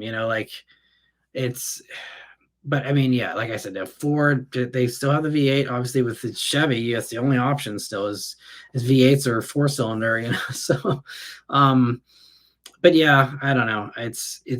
I think, yeah, in hindsight, you're right, Vishal. Like that's the way it would have gone over a whole lot better if you would have just said, hey, there's some perks here, and give people the choice, and yeah, but. We'll see how the Hemi goes. I think, especially now, the way the culture has shifted and again, the way everything's going, I think that we'll just, see the Hurricane will just be very unpopular for a while here. I mean, it'll still, be like, it's the only option still in the tungsten. And for, again, those high-end truck buyers, they're typically, not quite as yeehaw as the lower Ram buyers. So I think, for those higher ones, you'll still see them say, well, the Hurricane motor is the better motor. I'm going to go for that. And they will, just because they either want the top thing or because they actually, understand that the Hurricane is the better motor. But, Ram knows their buyers very well. It's just, again, I wish they would have been consistent with the wording. And Jordan says, I was wondering if you have any updates on your old Bullet and how it's doing. I got an update back around springtime or very early summer on it. The owner was kind enough to give me an update on it, and it's doing well. It's racked up. I can't remember the amount of miles it's up to now, but he put some good miles on it, and he's really enjoyed it. He's kind of slowed down on the miles since, but he's still having a blast with it, and I'm very happy that it's serving him well. He's still enjoying it, and makes me very happy to see that it's out, still enjoying its life, living its best life out there. Yeah, it's I'm very happy that it's still being taken care of well, but it's in good hands. And YH says, I'm impressed how the base vet, aka Stingray, can do 0 to 60 in 3 seconds. Yeah, that's the power of the mid-engine setup, really, because it's the same motor as the C7, but it's just so much quicker because you just put the power down so much better. And the dual clutch certainly helps as well. But yeah, base vet is a great car. I just, it's a little understeery sometimes, and I just wish that motor was more special. I mean, I guess just being a V8 these days makes it special by default, but Z06 is really where it's at, in my opinion. That's the special one, and the one that I would actually want. I've never wanted a Corvette before, but the C8 Z06, I desperately would love to have one of those. And Jordan says, with Stellantis CEO changes, should Jeep or Dodge owners be worried? GM dropped Pontiac, Saturn, etc. I don't think you need to worry as far as changes. I mean, I don't see things really getting worse for Stellantis in the next few years. I think they're very safe until at least 2029. At that point, it's anyone's bet. I mean, who knows what kind of world we'll be living in by that point. There's I won't elaborate, but it's I think that for the next few years, Stellantis is definitely safe because they can print money with the V8s. They don't have to innovate at all. They can just give people old crap, and that's the best stuff for everyone. Is no changes, no improvements, no progress.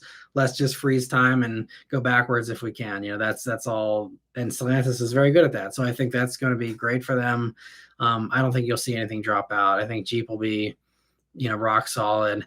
Dodge will be rock solid, especially once again we get more variants of the Charger, and we get the gas ones, in full swing for production. I think that'll certainly improve things. Hopefully, I mean they'll still have challenges. I'm sure the 6-cylinder ones are still going to be, I mean they're I'd say reasonably priced, but a lot of people again just aren't going to have the money anymore like they used to, and so it's going to be harder sell, and they don't have the real cheap versions.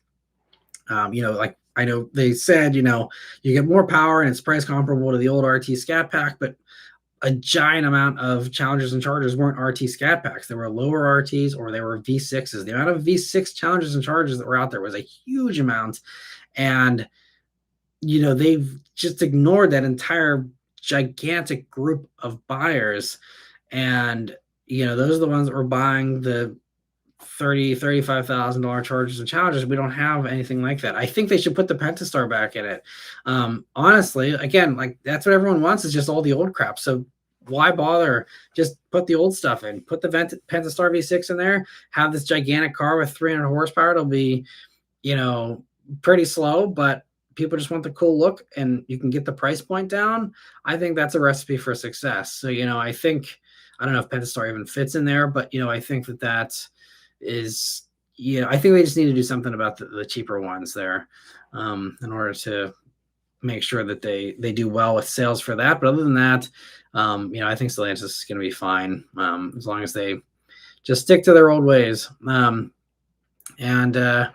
Chad says he's never seen an old school stock Integra. Really? That's surprising. Yeah, I even just a few years ago, I think I've seen a couple, the past few years that have been pretty much, just bone stock. Again, people just using them as commuters. There's a lot of that, at least around here. And Reginald says, do I see Acura going away? Definitely not. The reason why is because luxury brands, I mean, we're seeing this with Genesis. Genesis is trying to really make a big impact and really trying to, make their mark and be this respected brand and all that. That takes a lot of time and takes you have a lot of equity in Acura. And even if their products aren't the most compelling, right now, or they don't have the most diverse lineup with, getting rid of the TLX and RDX being super old. And, there's some weak points for sure, but I think that we're kind of just in this awkward kind of turnover phase for Acura right now, where, we'll have Integra as their only car. We'll have, all the other stuff. But I mean, ADX just launched. ADX is great for who that car is intended for. ADX is fantastic, very well done. So, I think they have some really solid stuff still, and I think MDX is still great. They still have some things, but I mean, the amount of time and money that has been invested into Acura and the gigantic value that Acura has in and of itself, that it's an established premium brand that's, is honestly very sought after. I mean, it's a Japanese brand, that in and of itself just has a lot of value with a lot of people. So I absolutely don't see Acura going away. It'll change. We got the new RSX coming, this giant, SUV that's using the name, and, we'll see how that works out for them. But I think, they know their core, especially they know the amount of people that just buy MDX because they just know what MDX is and they love it and they stick with it. Those types of things, I think. And RDX even is still a very good seller, even if with its old age. RDX has always been a really good seller in the segment. So I think you'll see, the mainstays will stay more traditional, and that'll keep them going while they experiment with stuff like RSX. But I think they'll be fine.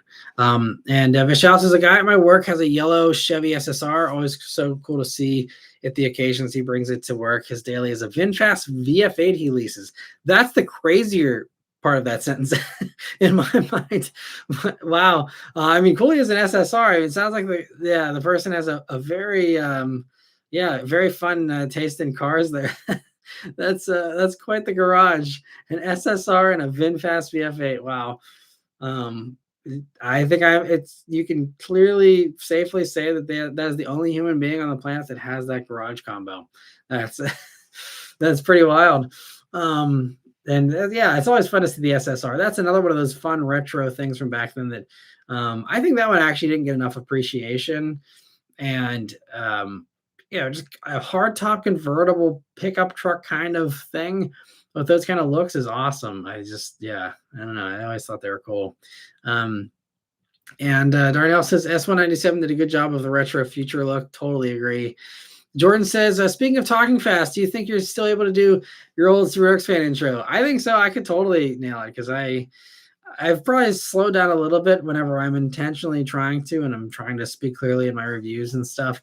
But the whole what's up, everybody? Zerux fan here, and today, I mean, I could probably jump right into it, no problem. So very much still in me.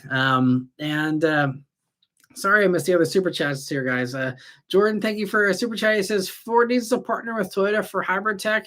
I mean, it wouldn't be a bad idea because I think Toyota does it better.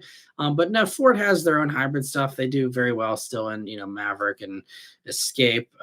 So I think that they're fine. They should do a new next generation kind of hybrid system and improve it and spread it to other models. But again, there's no pressure to do that anymore because nobody cares about fuel economy for the next 3 years. So, and maybe beyond that, we'll see. But I don't think there's any need for them to get Toyota's tech. And I think Toyota, I don't know how much they're going to spread it out, but I mean, they're already selling it to Mazda and Subaru. I don't know how much more they want to do. Maybe they'd be happy to sell to whoever, but there may be a limit there to how much Toyota wants to extend it out to. And YH, thank you for a super chat as well. He says maybe some companies, but definitely not Stellantis. I'm not sure. Sorry about what you're referring to there. I'll have to keep a better eye on the super chats. YouTube just does not notify me quick enough about those. Or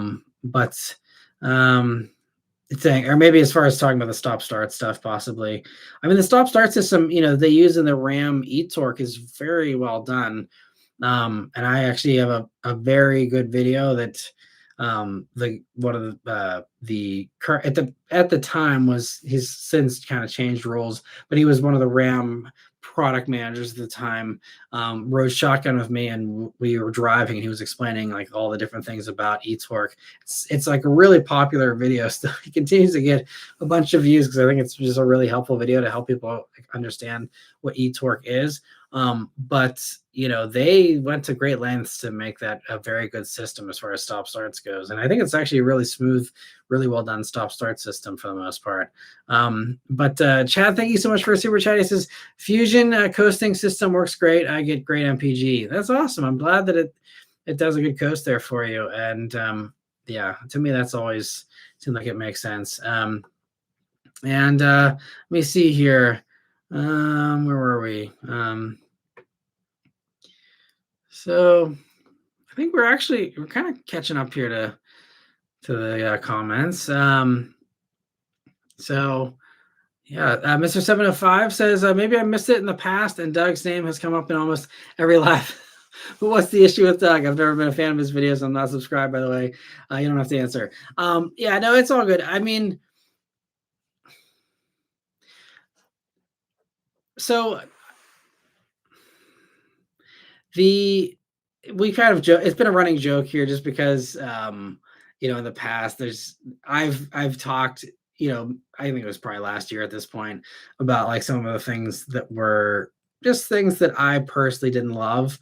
And there's some things that I'm not at liberty to say. Honestly, they're not my stories to tell, and um, so I can't really say everything, and I don't want to put stuff out there, because again, it's not my stuff. So all I can say from my personal stuff, the thing that always kind of irked me the most was his disparaging comments about people that do media drives, and saying, oh well, he pays for his own flights, and he pays for his own hotels and his own meals, and so that means he's unbiased and he has no conflicts of interest. And that's great for him. And it's great that he has the luxury of being able to afford to pay for all his own stuff. And he's gotten to the point where he's wealthy enough that he can, foot the bill for all this stuff. Personally, like, I couldn't go on these trips if I had to pay for it myself. There's no profit margin there. These, I mean, yeah, the videos, like, I mean, most of these reviews, if a video does really well, I'll make more than a couple $100. But like most of the time, average performance, I'm making, $100 to $200 per review. Now over time, you make $1 every day or whatever, and it slowly stacks up over time. And it's very much like trying to build the pyramid kind of thing. But, they don't make a lot, especially in the first month or two.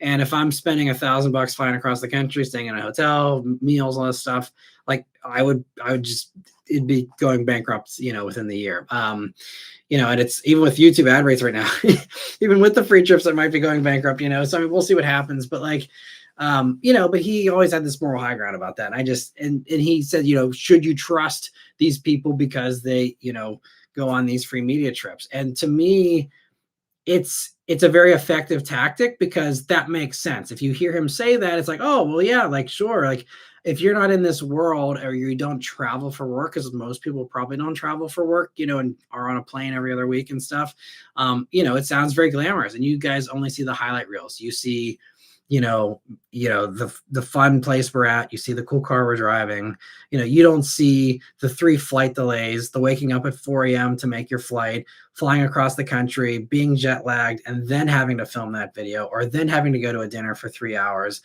And sure, I'm eating a steak or whatever, but I'm insanely jet lagged and exhausted, and I've been up for 24 hours or whatever the case is. There's a lot of that stuff, which, again, maybe it sounds bad to complain about, but like, there's a lot of other stuff there. And like I've said in the past, like, these, I'm not swayed by a free trip and a steak and a nice hotel room. Like, I'm not going to like say a horrible car is amazing because, someone flew me across the country for 48 hours, which is the other component. It's a fly one day, stay there for a day, fly home the following day. It's a whirlwind 72 hours, and 2/3 of it I am on a plane.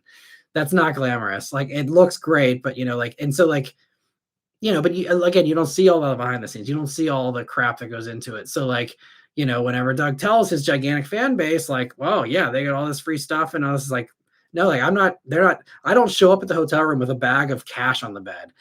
Maybe in the 80s, that was the way it was or something. I've heard some funny stories about way back when, and, people finding bags of cash and, and other things, and all kinds of, hilarious stories, which who knows whether or not they're true, but because I didn't live through that. But like, that's really the biggest thing, is I think it really knocked down the credibility of a lot of us. I got so many comments after Doug said that, of people being like, oh, well, this trip was provided by Toyota or whatever. So of course they're going to say nice things. And I get that a lot. And it's like he discredited everyone but himself. And that's a very, good tactic from a competition standpoint. If you're trying to make all your competition look bad and make sure no one watches their videos and only watches yours, bad mouthing everybody else and discounting their credibility is an effective tactic. Is it a stand up, moral thing whenever it's probably not true? Maybe he truly believes it. I don't know. But like, to me, I know the good people in this business. I know the people who have integrity. It's most of them, are very much stand up people that, I would believe every single word they say. These are not people that, are swayed by a steak and a glass of wine. It's, we say what we think about a car and we give you, a really honest, unbiased review. And the fact that, again, not even just me, like, sure, like, throw me in the trash, whatever, but like all these other people who I know are really honest, awesome, hardworking people. And then to just try and discredit everything that they do because, again, they're flied to that place for that opportunity, it just doesn't sit well with me. And so that was the biggest gripe. There's been other things too, other things that he said where I straight up don't agree, whether it's about the industry or, about other YouTubers or whatever. And, I could go on with other things, but that was really the main one that I think actually did do a lot of damage to my channel and to a lot of others. I think like I remember the first video he did when he posted that. And I remember the comments that I got and the comments I've seen on others. And it's been like a thing I even see on the R Cars subreddit. Like it comes up all the time of like, oh, well, you can't trust any of these reviewers except Doug because everyone else, doesn't pay for their own meals and flights and everything.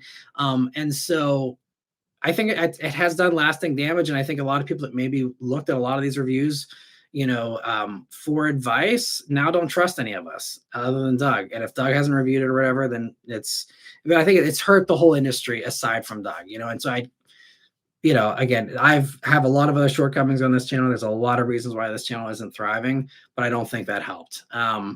And, so that's, I'd say, the main gripe. Again, there's other things that I'm not at liberty to talk about that further, reinforces some of my feelings, but, that's the main thing that always kind of the main trigger. And so ever since then, the Doug thing comes up as a joke every once in a while. But anyway, moving on here. Darnell says Buick Grand National is a solid 80s one. That is a really good choice for best 80s car. Yeah, that and like I think the Typhoon was it maybe the early 90s? I can't remember. All those like really wacky GM things. Yeah, really good choices. You're right. Grand National has got to be up there, one of the top ones. And as far as actual performance goes, probably one of the best ones as far as upsetting the performance car hierarchy of, embarrassing all the high-end European stuff and everything. That's what I loved about like Typhoon and Cyclone. Like they were like a faster 0 to 60 than the Ferraris at the time. That kind of like, world-beating stuff was really fun to see back then. You saw a lot of that. I mean, I remember 04 STI had a 0 to 60 time, could keep up with a Ferrari 360, I think, at the time. There was some really cool stuff, 80s, 90s, and even early 2000s. And I think that's what gave a lot of those cars a lot more appeal and fizz that they are lacking these days. Because obviously the Europeans got up and made sure they put a nice gap between them and, most of the others that aren't super expensive. But there was a time there where it was like, you could, the David could collapse the Goliath there, and it was it was just kind of cool. And let me see. I see Wyatt is giving his own thoughts there. I'll leave that there. Bradley says the Mazda Protege 5 is a legend for sure. That's a cool car for sure. Maxima, that's another great one. Yeah, Maximas were really cool back then. And Dave says my 80s favorite would be an IROC Camaro with T-tops. That's a fun one too. T-tops are a fun thing in general in the 80s for sure. Let me see. B. Mitchell says turbos have more punch on the bottom end, says the guy who never drove a Porsche 930. When the boost kicks in at 3,500 RPMs, it'll change your views on religion. That's awesome. Yeah, I mean, there's a lot of those old turbos. I mean, well, basically all old turbos that, yeah, they did not have very good low-end power at all. I mean, WRX, that was the thing that caused me to fall in love with the WRX way back when was no power till 4,000 RPM and then hold on because that thing would scream to 6,500. And that was a rush. That's, I kind of wish some turbos would do that a little bit more these days. I know, again, it's objectively worse, but for the fun standpoint, it'd be kind of fun to kind of relocate all that power to the top end there and just to give you that old school feel.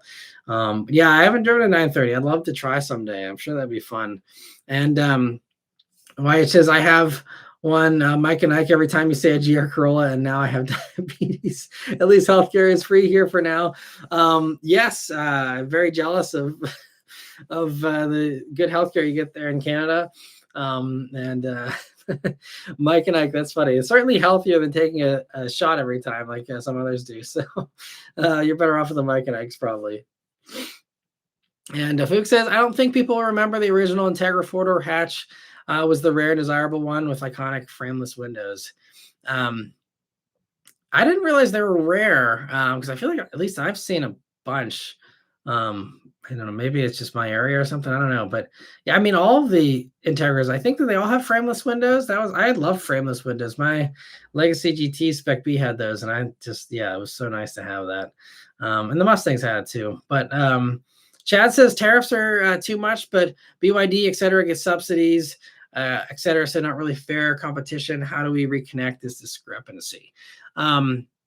Well, speaking of Canada, it sounds like Canada is now considering opening up to Chinese EVs, which is actually very exciting. And I think, I mean, not to weigh in on Canadian politics, I don't know very much, but that seems like the right move for Canada. Because if the US isn't going to back them up anymore with, manufacturing, I mean, they're just, screwing over all those plants right, above Michigan and, those Windsor and all those, I mean, with these tariffs and this horrible impasse we have with, Canadians, with the Canadian government and, just because of Trump, obviously, I think if, Canada's doing the best thing for Canada, unlike America, like here, like I can understand keeping the Chinese EVs out. I don't know.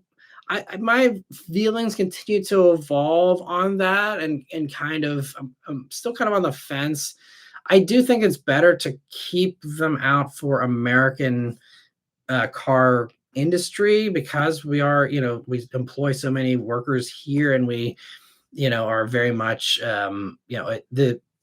the big three are a gigantic employer. And if they get pummeled by cheap, Chinese competitors that are admittedly probably much better than everything we have over here too, that just, even if you don't care about the companies, it would just hurt a lot of people's livelihoods. And I think that's kind of been, the main reason why, Biden, put that in. And it hasn't been removed either, by the way, so, I mean, maybe something the Republicans and Democrats can both agree on right now. But, I think, going to the Canada thing, I think that's, they're letting in or talking about letting in BYD in exchange for China buying more of, their farm goods and other things that Canada really needs help with right now. We do here in America too, but again, we're not playing nice. So, there's no interest in, I think any kind of bridge building there with China on that. So, but I mean, I know Canadian farmers are hurting really bad too. So if that's a way they can make that compromise of like, hey, you're not buying any soybeans from America anymore, buy them from us here in Canada. We'll let your cars come in here because who cares what cars are available in Canada? If, America's not on our side anymore, then let's just screw them and, bring in all the Chinese stuff. I think it'd be cool to see, Chinese stuff in Canada and it'd be great for the market as far as bringing affordability down. And again, they're good cars. Yes, they're subsidized by Chinese government, funds, but they're good cars. And if they allow people to have cheaper mobility in Canada, I think that why not let them in, let them compete? Again, if they're not, because Canada's got to look out for their own best interest. But I mean, so as far as, how we fix, like the tariffs being too much, for BYD, I mean, that's still on the table. I mean, I know farmers are hurting really bad here in America because, again, of the soybean boycott that China's doing with not buying any of our stuff. I don't know what what's on the table. I mean, you'd think it'd be easy just to go back to the way things were and just not pick fights over this stuff, and then that would all be fixed. But I don't think we'll allow Chinese EVs in probably for a long time, if ever, which is a shame because I think again the affordability would certainly be nice, but I hope that the American companies can bring in stuff that's maybe can't match but gets close to being competitive. And I mean Ford especially, I mean Jim Farley daily drives one of the Xomi, I don't know, whatever it's called. I can't keep track of all the Chinese names yet because I don't really pay attention too much since it's not something I ever review. But he's driving a Chinese car right now, and he like says he doesn't want to give it up, and he loves driving it. So like if the CEO of Ford is constantly driving a Chinese EV for his own as his own choice, I mean he definitely has a very good read on how they need to improve Ford EVs. And hopefully that's a very strong learning experience that they can then take and say, okay, how do we reverse engineer these amazing Chinese EVs to have the best American made EVs for Americans? And, I hope that Ford does that. We'll see what happens and if they can do it fast enough. But I don't think there's any way of fixing, this discrepancy aside from just, going back to before we had any of these issues and just reversing all this stuff, which will never happen because of the administration and not being able to back down or admit they're wrong on anything. So I think we're just stuck in this for as long as this continues, but we'll see. Sorry, I missed the other super chats here, guys. I'm sorry. Chad's, thank you for a super chat. He says, Matt, design a tax model for manufactured cars. What would you do? I mean, I think the cafe was fine the way it was set up. Again, I'm not super deep into all that stuff, so I couldn't propose a better solution. But I think cafe made sense. You get taxed based on your emissions. I mean, other countries do it based on displacement. That's another way to do it, is just instead of fuel economy, just do displacement taxes and force companies into trying to innovate that way. But I think that everything was, again, I had no complaints. I think cafe was fine. I think it had these nice little incremental improvements to say, okay, we need to continue to drive this progress forward, and let's keep on innovating, guys. Let's keep getting our fuel economy a little bit better every year. I think that's the way to do it. And I mean, even the whole new standards that were supposed to come in here to lead us into into the 2030s. That also was just saying, hey, look, we need to get to 50 mpg. Like, this is where we need to get to so that, all the climate stuff gets to where it's, not catastrophic and all this stuff. And, it was, again, giving people the option, like, okay, you can get to 50 mpg. You can do it however you want. You can do it with hybrids. You can do it with EVs. You can do it with a combination of both. All companies kind of agreed you probably need to have at least a couple EVs to try and lift that average a little bit, just because the other stuff might not be able to get there on its own. But it was this freedom of like, mix it up however you want, get there however you want to get there, but we just need to, again, get these emissions down. That's all it was. There was never any mandates. California was trying to do the 2035 one, but like the rest of, there was never a federal goal even of going all EV. And so, I think that it was fine the way it was headed. And, I think progress is good. Call me crazy. It's a very unpopular opinion these days, but I think we should be trying to improve fuel economy, because we've also there's been so many engineering improvements. Look at, all the horsepower improvements of the past 15, 20 years. Look at all of the things that have, safety's been improved. Technology's been improved. I mean, so many things. That's good progress. Progress is good. I don't know why everyone's against progress these days, but that's what I would say is, keep progressing, keep trying to improve. Don't just go backwards or stay where you are. Like, it's important to improve things. Wyatt, thank you so much for super chat. He says, I am a former KGB and can read people, and that DeMiro just gives me bad vibes. I can tell he is a person and he tries hard to put on a facade. Yeah, I mean, again, I'm not here to defame him. everyone can make their own opinions about them. I'm just, again, just that was my main sticking point. It's cool. You're a former KGB. That's wild. I'm sure you have some stories that I guess you can't tell, but I'm sure you got some wild stories. That's crazy. And yeah. But yeah. Yeah, I'll leave the duck thing for now. But thank you for the super chat, Itch. And Ahmed, thank you for a super chat as well. He says, driven the EcoBoost for a week, can get a 20 with 40,000 miles. I'm torn. RC 350 V6 Q60 3.0T with 40,000 miles, or an EcoBoost. RC's V6 does tempt me. Pick for the enthusiast. I mean, I'd say between those three, I mean, to me, rear-wheel drive is the most engaging thing. So especially, and with the EcoBoost having, I'd say, the sportiest powertrain with rear-wheel drive, I'd say EcoBoost is the most fun for an enthusiast. But again, if we're talking high miles, you're looking at something.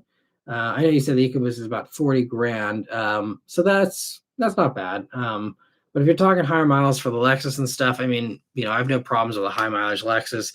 Infinity, I think they'd probably be okay, but I'd be a little more leery about that versus the Lexus, for high miles. 40,000 miles, obviously you got a lot of life left there, but I think if you're interested in reliability, Lexus is the way to go. If you want something fun, though, EcoBoost is great. I mean, I enjoyed my EcoBoost a lot. They're really solid cars. If you're getting a 20, you'd have that port and direct injection, so you'd have that solved for you there. And the other thing I'll say is, if you do want to, Ahmed, ever go into this more, the more context you can give me, the better. And I do one-on-one car consultations. There's a link in the description if you want to have a one-on-one call, and you can give me all of the info and all the context of exactly what you like, what you need. Do you drive it in any kind of bad weather conditions? Do you ever need to use the back seat? All these various kinds of things can kind of weigh in addition to reliability and availability. I mean, there's just so many things that go into it. So I'd love to drill down more with you in something like that. Also, though, feel free, if there's any other questions you have, I'll do my best to answer them here. But we are running close to the end of time, so I just want to mention that here before we go. But we do have about 5 more minutes, and I'll probably go a little bit over. But I'm going to try and get through to the end here and see if we can get everyone's questions answered. But I might go to just members only here soon. But Philip says, hey, Matt, what's Hyundai going to do here in the U.S. now? Well, that's a loaded question. That'll eat up the rest of the time on its own if I'm not careful. I don't know. Yes, the U.S. really screwed up with that, in my opinion. You tell people to invest tons of money, and then they bring in the people that they need to get that place operational, who I believe are here legally. It's not like they were snuck in or something. Like, they all had, I'm pretty sure, visas and all that stuff. And then, I mean, the reports are saying they were treated really badly. I mean, like ICE seems to do. Again, I'm not going to try and get political here, but it's not good for business, and it's not good for encouraging business, especially foreign business. And I don't know. I don't know what Hyundai's outlook is. I mean, back whenever all these tariffs are being levied, though, I really said, like, companies are going to have to take a good hard look in the mirror and be like, how important is the American market to us? Like, I'm sure, I know Hyundai, for example, they are obviously very committed. They just put up this gigantic new factory. I don't think Hyundai's going anywhere. This has obviously been a very hurtful thing for their side of it. And, I'm not sure, where that takes them. But I think at the end of the day, the accountants are going to say, look, guys, we got this, we just spent these hundreds of millions of dollars to put up this brand new factory. Our sales are good here. We're going to have to just kind of roll with it and, take it on the chin and, hope it doesn't happen again. I think it's going to probably be the way this ends up, because it's not like they're going to get any kind of apology or get any kind of, gratitude or any kind of, I don't know what the correct word is I'm looking for, but they're not going to get anything as an apology for that. So it's going to, again, it's just like, we're just a bully for the rest of the world now. And so it's like, you either deal with the bully and you take the abuse in order to, stay on the playground, or, you leave the playground. And I think for most people, most companies, it's just too valuable. You can't just pull out over disagreements or over, being treated poorly. You got to take it and hope again that things someday improve. Now, is anyone going to invest more money? I absolutely think no way. Like, I think that is the last penny you'll ever see invested for at least the rest of this administration. They're certainly not going to put more money into this country now, but they have a giant amount that they've just put in. So there's they can't just up and leave. So I think, unfortunately, again, you deal with a bully, and that's it.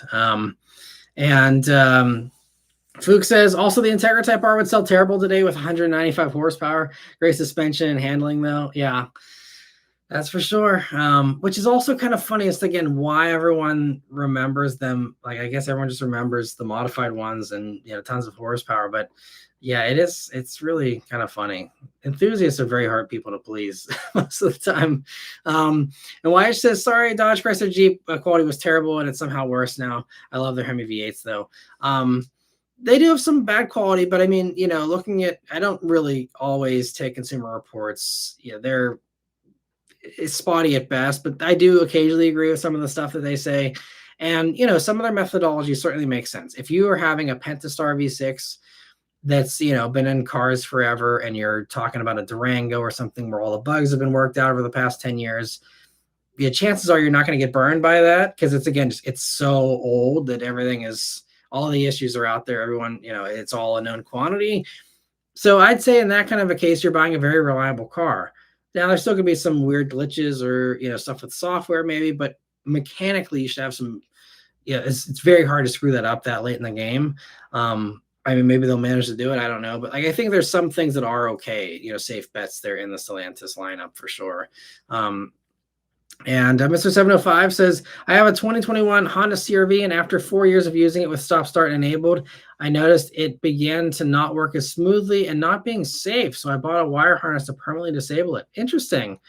I feel like that's definitely something you should, I don't know, I'm guessing you already took it into the dealer to have them look at it. A dealer should be able to remedy that, because that sounds like there's a component not working properly, because it should not, it should be continuing to perform it the same way it did when it was new, for that. So I'm not sure, how all you've, gone through with all that, but if you haven't for whatever reason, definitely, bring that up with a dealer, because I think a part like that might also be on a longer warranty, because it shouldn't be the case. I mean, stuff should still work well. You shouldn't have to go out and buy a wire harness and disable something on your 4-year-old car. That's kind of unfortunate if that's the case. So I think there should hopefully be some kind of thing that could be fixed there. And Wyatt says, imagine you have to turn fast in an intersection with a start stop on, and you're in a Dodge. Now that is a leap of faith. I mean, yeah, there have been times where, I have kind of like lifted off the brake just to like reignite the engine there and get it going, if I think I'm going to really have to jump out fast. But most systems are pretty quick to react, that unless you are, sneaking through with, a tenth of an inch before you get smashed by a car or something, like, usually there's enough of a wiggle room there that I don't find myself feeling flat-footed, in a stop-start equipped vehicle. But I guess it comes down to everyone's, conditions and driving styles and all that. But let me see here. Jordan says, this live was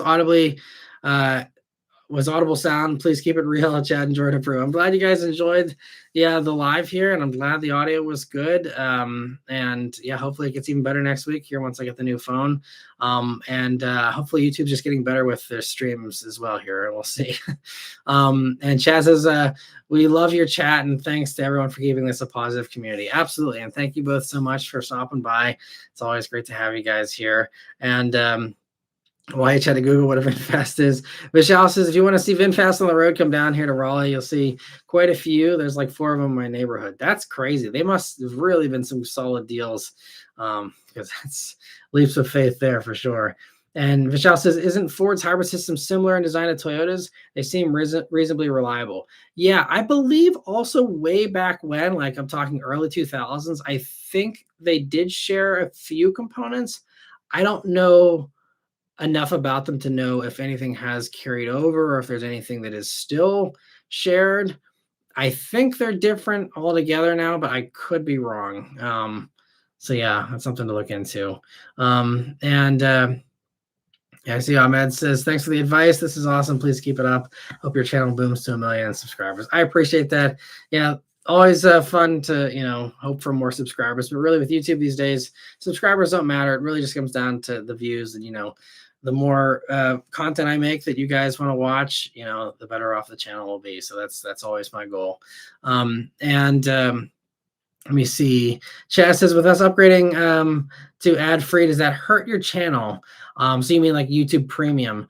YouTube Premium, yes. I mean, you do what's best for you. If not having any ads is the better experience, which might actually help you to watch more videos, then that is a net positive. And obviously, just whatever is the best choice for you is the right choice. But as far as ad revenue goes, yes, I get paid less for a premium viewer because you pay, what is it, $5 a month or whatever. That gets split up between however many videos you watch and distributed out to those channels. Versus it's almost always you're going to get paid more for someone who's watching an ad, especially if they watch it all the way through or they click on the ad or whatever. That always, but even if they skip it, I'm pretty sure I get paid more for that than I do for a YouTube Premium viewer. But again, YouTube Premium is very important. I think it helps a lot of people to just deal with, a little bit less ads. If that's something that really annoys you, then absolutely it's worth going for Premium. Let me see. Facebook says he spotted a Prowler, Spider RS, F12, GTR, and some others I'm forgetting. Solid weekend around DFW. That's awesome. Yeah, very nice spots there, Taste Bud. Thanks for stopping by. And Mitchell said, remember, since I'm also in automotive media, Doug does not make money on his reviews. He uses it as a tax write-off. So he's the one for trying to spin it as being self-righteous. Yeah, I guess with now since does his regular channel, I think he's only sold all the cars and bid stuff. I think he still has control over his own channel. Maybe he doesn't. But like I mean, in the media, like you do. I mean, I guess maybe if you're talking again, profit and loss and stuff, I don't know. But I mean, like I earn revenue off the reviews. Maybe it's different for his channel. I'm not sure. But yeah, again, I'll leave that for everyone else to chat about. But Michelle says, is the Genesis dealer in your area a standalone or still with Hyundai? The one near me had both a location together, but Hyundai moved out to a bigger location and Genesis took over the old one. Here it's not a great situation. We have the nearest dealer is just like a tag on thing they put on to the end of the Hyundai dealer. And it's and even the Hyundai dealer is a very unimpressive Hyundai dealer. So that's not great. Now Cochrane is a little bit further away. I've been working with them. They do have a much nicer Hyundai facility. Their Genesis, I don't even know. I don't think they actually have Genesis. They used to, but I think whenever Genesis said like you need to build a new standalone thing, and then they have later backtracked on that. But I think during that rift, I don't think Cochrane continued with Genesis because I don't think they have a Genesis store. But their Hyundai's, yeah, it's very nice. But yeah, the local Genesis dealer is not a great experience. And that's the biggest problem I think Genesis still has is the experience of the dealer is not even close to. I mean, I have a local Lexus dealer. I have a local, Volvo. I mean, everybody, even Lotus. I mean, everything feels more premium than that Hyundai dealer. So that's kind of part of the problem. And let me see. Mr. 705 says it's a great group in here. We always going way past the 2 hours so easily. Yeah, it's always so fun. And hopefully that shows how we all enjoy it. If everyone's still hanging out past the 2 hour mark. I mean, that's a long time. So I really always appreciate all of you that do hang out in here and especially those that hang all the way through if you're able to. It's so fun. And again, I really appreciate all the support. And Dave says in Canada, the government may give us health care, but they took away all the bourbon. Yeah, but if you're not being treated well by America, I don't blame you. I understand. I love bourbon myself, but even an eye in solidarity of Canada there. I have not bought bourbon since all that stuff because it's not fair what's happening to Canada. But yeah, bourbon is good though. Can't deny that. But YH says, sorry, I just can't trust my car being Chinese. I'd rather get a VinFast. And I just learned about this company just now. I get it. I mean, and everyone has their preferences, and that's why choice is important and choice is very good. And I see why she's surprised about the Ford CEO driving the competition. I mean, driving the competition is actually very refreshing. I'm glad Jim Farley's doing that because the amount of echo chamber stuff I've seen with other car companies, the stories that I've heard about companies being so unaware of what's going on outside of Detroit or outside of their home base, it's really crazy. And I think that's why you see some of these giant gaffes sometimes where it's like, how did that get out of the door looking like that? Or how did that come out of the factory without this feature that everyone else has or whatever? And it's a lot of times like some companies actually do not look at, and I've had conversations even where I'm talking to, a chief engineer for something, or I'm talking to a lead marketing person for something. I'm like, why don't you guys have this? I brought this up. I mean, actually, this may be making sense. On one of my last Honda events, I was like, why do you guys not have a base one? Because this is when CRV launched without the LX trim, because that came, I think, a year or two later. I'm like, well, why are you getting rid of that? And also, like, why do we not have cooled seats in a CRV? Everyone else offers it. And these types of things were like, oh, well, we don't think it's a big deal. Like, I'm like, okay. But like, there's so many of these things. There's another story I was told where like, before Chevy improved to the big screen in the Silverado, they launched the Silverado. And at that point, Ram had already had the giant screen. And someone asked, supposedly, I mean, this could be word of mouth, so take this with a grain of salt, but someone asked one of the GM people, like, why are you launching the Silverado with this tiny little screen when Ram has this gigantic thing? And they're like, oh, I haven't been in the Ram. Is it like they were completely unaware of what Ram was offering, supposedly. I mean, but that kind of explains why, Chevy came out of the gate with this small little screen in the Silverado. And then a few years later, it was like, oh, crap, we got to hurry and put this giant tablet in and figure that out. They were behind the ball and they weren't tracking the competition or even with the rumors of where this was going. They just came out, behind. And so I think it's important to keep an eye on your competitors very closely and drive your competitors. And a lot of companies do. They do a lot of benchmarking and stuff. But I think, it's important that, that Ford does, make sure that they just are competitive. And so that if China does the best EVs and they're working on new EVs, you should probably try and drive the Chinese stuff, to make your stuff better. And Ahmed says he loved the EcoBoost, but I hope I'm not missing out with the RC and its class and sound. Just the sound of the EcoBoost kind of draws me away. Well, if it draws you away and you've always dreamed of the RC, at least, again, try to do some kind of test drive at an RC to rule it out at least, or at least, again, just know what you're missing so that you can decide on, what's the best for you there.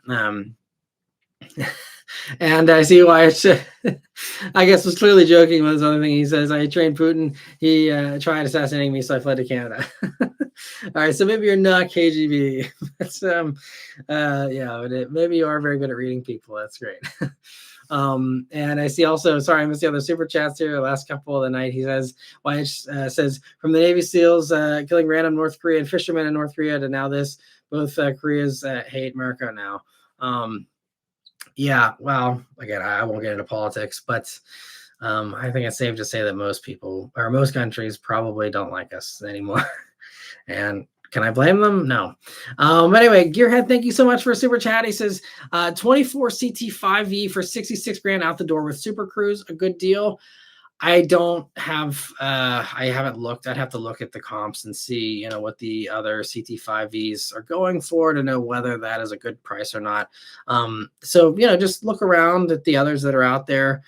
Make sure you expand your search radius to make sure you're getting the best deal. Because if you can get something for 60 and you only got to drive a state or two away, it might be worth a road trip to save 5 or 6 grand, so definitely check that out. But I just don't know individual car pricing on the used market that well enough to tell you whether that's a good deal or not. It also comes down to, how well are the maintenance records, laid out? Is it, meticulous oil changes? Has it had a bad Carfax? There's a lot of things that go into why a car is priced the way it is. So I definitely, recommend checking all that out if you haven't. Yeah, so let me see here, last few, and then we can head out. Um, so, um, so Vishal says a new phone. So you went with the 17 Pro, I'm assuming. Yes, decided to go for it. I wasn't, again, super amazed like we chatted on Wednesday about, but it's enough improvement. And again, I really just want the 19, and that's kind of the one I'm excited about. So this will just kind of get me by till then. And also, like, with the way I have AT&T and the way AT&T is doing these upgrade plans now, I'm actually saving a little bit of money and getting a bigger discount going for the 17 right now. And yeah, I may actually, because now with these upgrades, it's insane. You can upgrade up to 3 times a year, which I'm definitely not going to do more than once a year even. But I now have the option to maybe go up to the 18 next year as well, because of the way these new plans are structured. I don't know why they're doing it like that, but it's actually like pretty cheap to get a new phone every year at this point, for at least me and the next up plan or whatever that I'm on with AT&T. So I just decided, sure, I'll go for the 17 Pro. It'll improve things a little bit. I do a lot of filming on the phone, so I think any improvement every year hopefully will improve the videos even slightly, and so it's worth it for that alone. So yeah, I'm gonna go for it. And let me see. So Wyatt says, I got YouTube Premium once I came across an unskippable Dodge commercial. Word for life. Fair enough. Vishal says, I live for Mac getting worked up over Honda and their absurd decisions. I know it's like every week. I apologize. I'm probably a broken record at this point, but I'm glad people enjoy my rants sometimes. And Fook says, as a Vietnamese, please don't buy VinFast. Yeah, I've heard some interesting stories about VinFast. Speaking of whining and dining, I mean, they really were trying hard. And that was one of the ones, again, I wasn't on these trips, and I've never had any contact with VinFast, but I heard some interesting stories about they were really trying to do some old school tactics to try and get off to the best start possible for that. I mean, even that, actually showed. I mean, you saw all the complaining reviews on the VinFast when they did their first media drive. Even flying people to Vietnam in a beautiful 5-star hotel didn't convince people to give that car a good review. There was plenty of complaints, which shows the integrity of the good, solid people, many of them at least, that are in this industry. Not everyone, but there's I'd say a large majority is really, really good people with a lot of integrity. Vijal says they've really ballooned in price lately. It's unfortunate they lock the hybrids to the upper trims. Toyota does it right by offering hybrid in every trim. I think so too. I think Toyota's always had the right idea, and I think that they're very much being vindicated right now with these changing administrations, and how their flexibility is so great that yes, they have some EVs that'll be coming out here, poorly timed, unfortunately, but they have, again, the solid hybrids, the solid plug-in hybrids, and more advancements, I'm sure, coming for those down the road as well. I always thought that's the right approach, and I think it still is. Toyota's very wise, and again, looking big picture, I think it's it's great. It's really good. And they're also lowering those emissions while also giving people the choice they need. Let me see. Vishal saying, what color 17 Pro? I stuck the 15 Pro I have here is the blue titanium. So I decided to go with the dark blue, the deep blue, or whatever. Again, the orange, I like orange, but I like more of like a burnt orange. That orange is like construction cone orange, and I don't need my phone to be like feeling like I'm in a construction crew or something. I just like, I don't love the orange, so decided to go for the blue again. And it looks like it'll be a nice color, but it's not something I get super excited about anymore either. The dark green 11 Pro, I think it was called the 11 Pro, but yeah, like that was probably the ultimate color for me. That one was so good. I also really love the 13 Pro that I had. The light blue was really pretty. But anyway. I see Fook says, have a great week, everyone. And I see also he's saying the VinFast there is designed by Pininfarina on an X5 chassis. Yep, that's it. And why I said dark green because of the bullet. Yeah, that was the thing, was just having it around the time of the bullet was really fun. Because I think that was around the same time period, if I remember correctly. But yeah, it's all dark green. Always kind of, I think that started with a bullet for sure. And Wyatt says, "Go Blue Jays." Sounds good. And anyway, thank you all so much for stopping by and for all the super chats and all the generosity there with the gifting and just hanging out and chatting. I really appreciate it. I hope you guys enjoyed it as well. Have a great week, everyone. Hope it's a safe, happy, healthy week for everyone here. And stay tuned for more videos. I know last week, we only had the one review because I was busy with other stuff, which I'll be able to talk about next year. But in the meantime, yeah, there's going to be more videos. Possibly tomorrow. We'll see. The review for tomorrow might get bumped to Tuesday, but I got another 2 reviews here coming this week, and hopefully sometime later this week, also another junkyard video for those of you who enjoyed that. So stay tuned for all that. But thank you all so much again. Have a great week, and I'll see you guys here on the next one. Take care.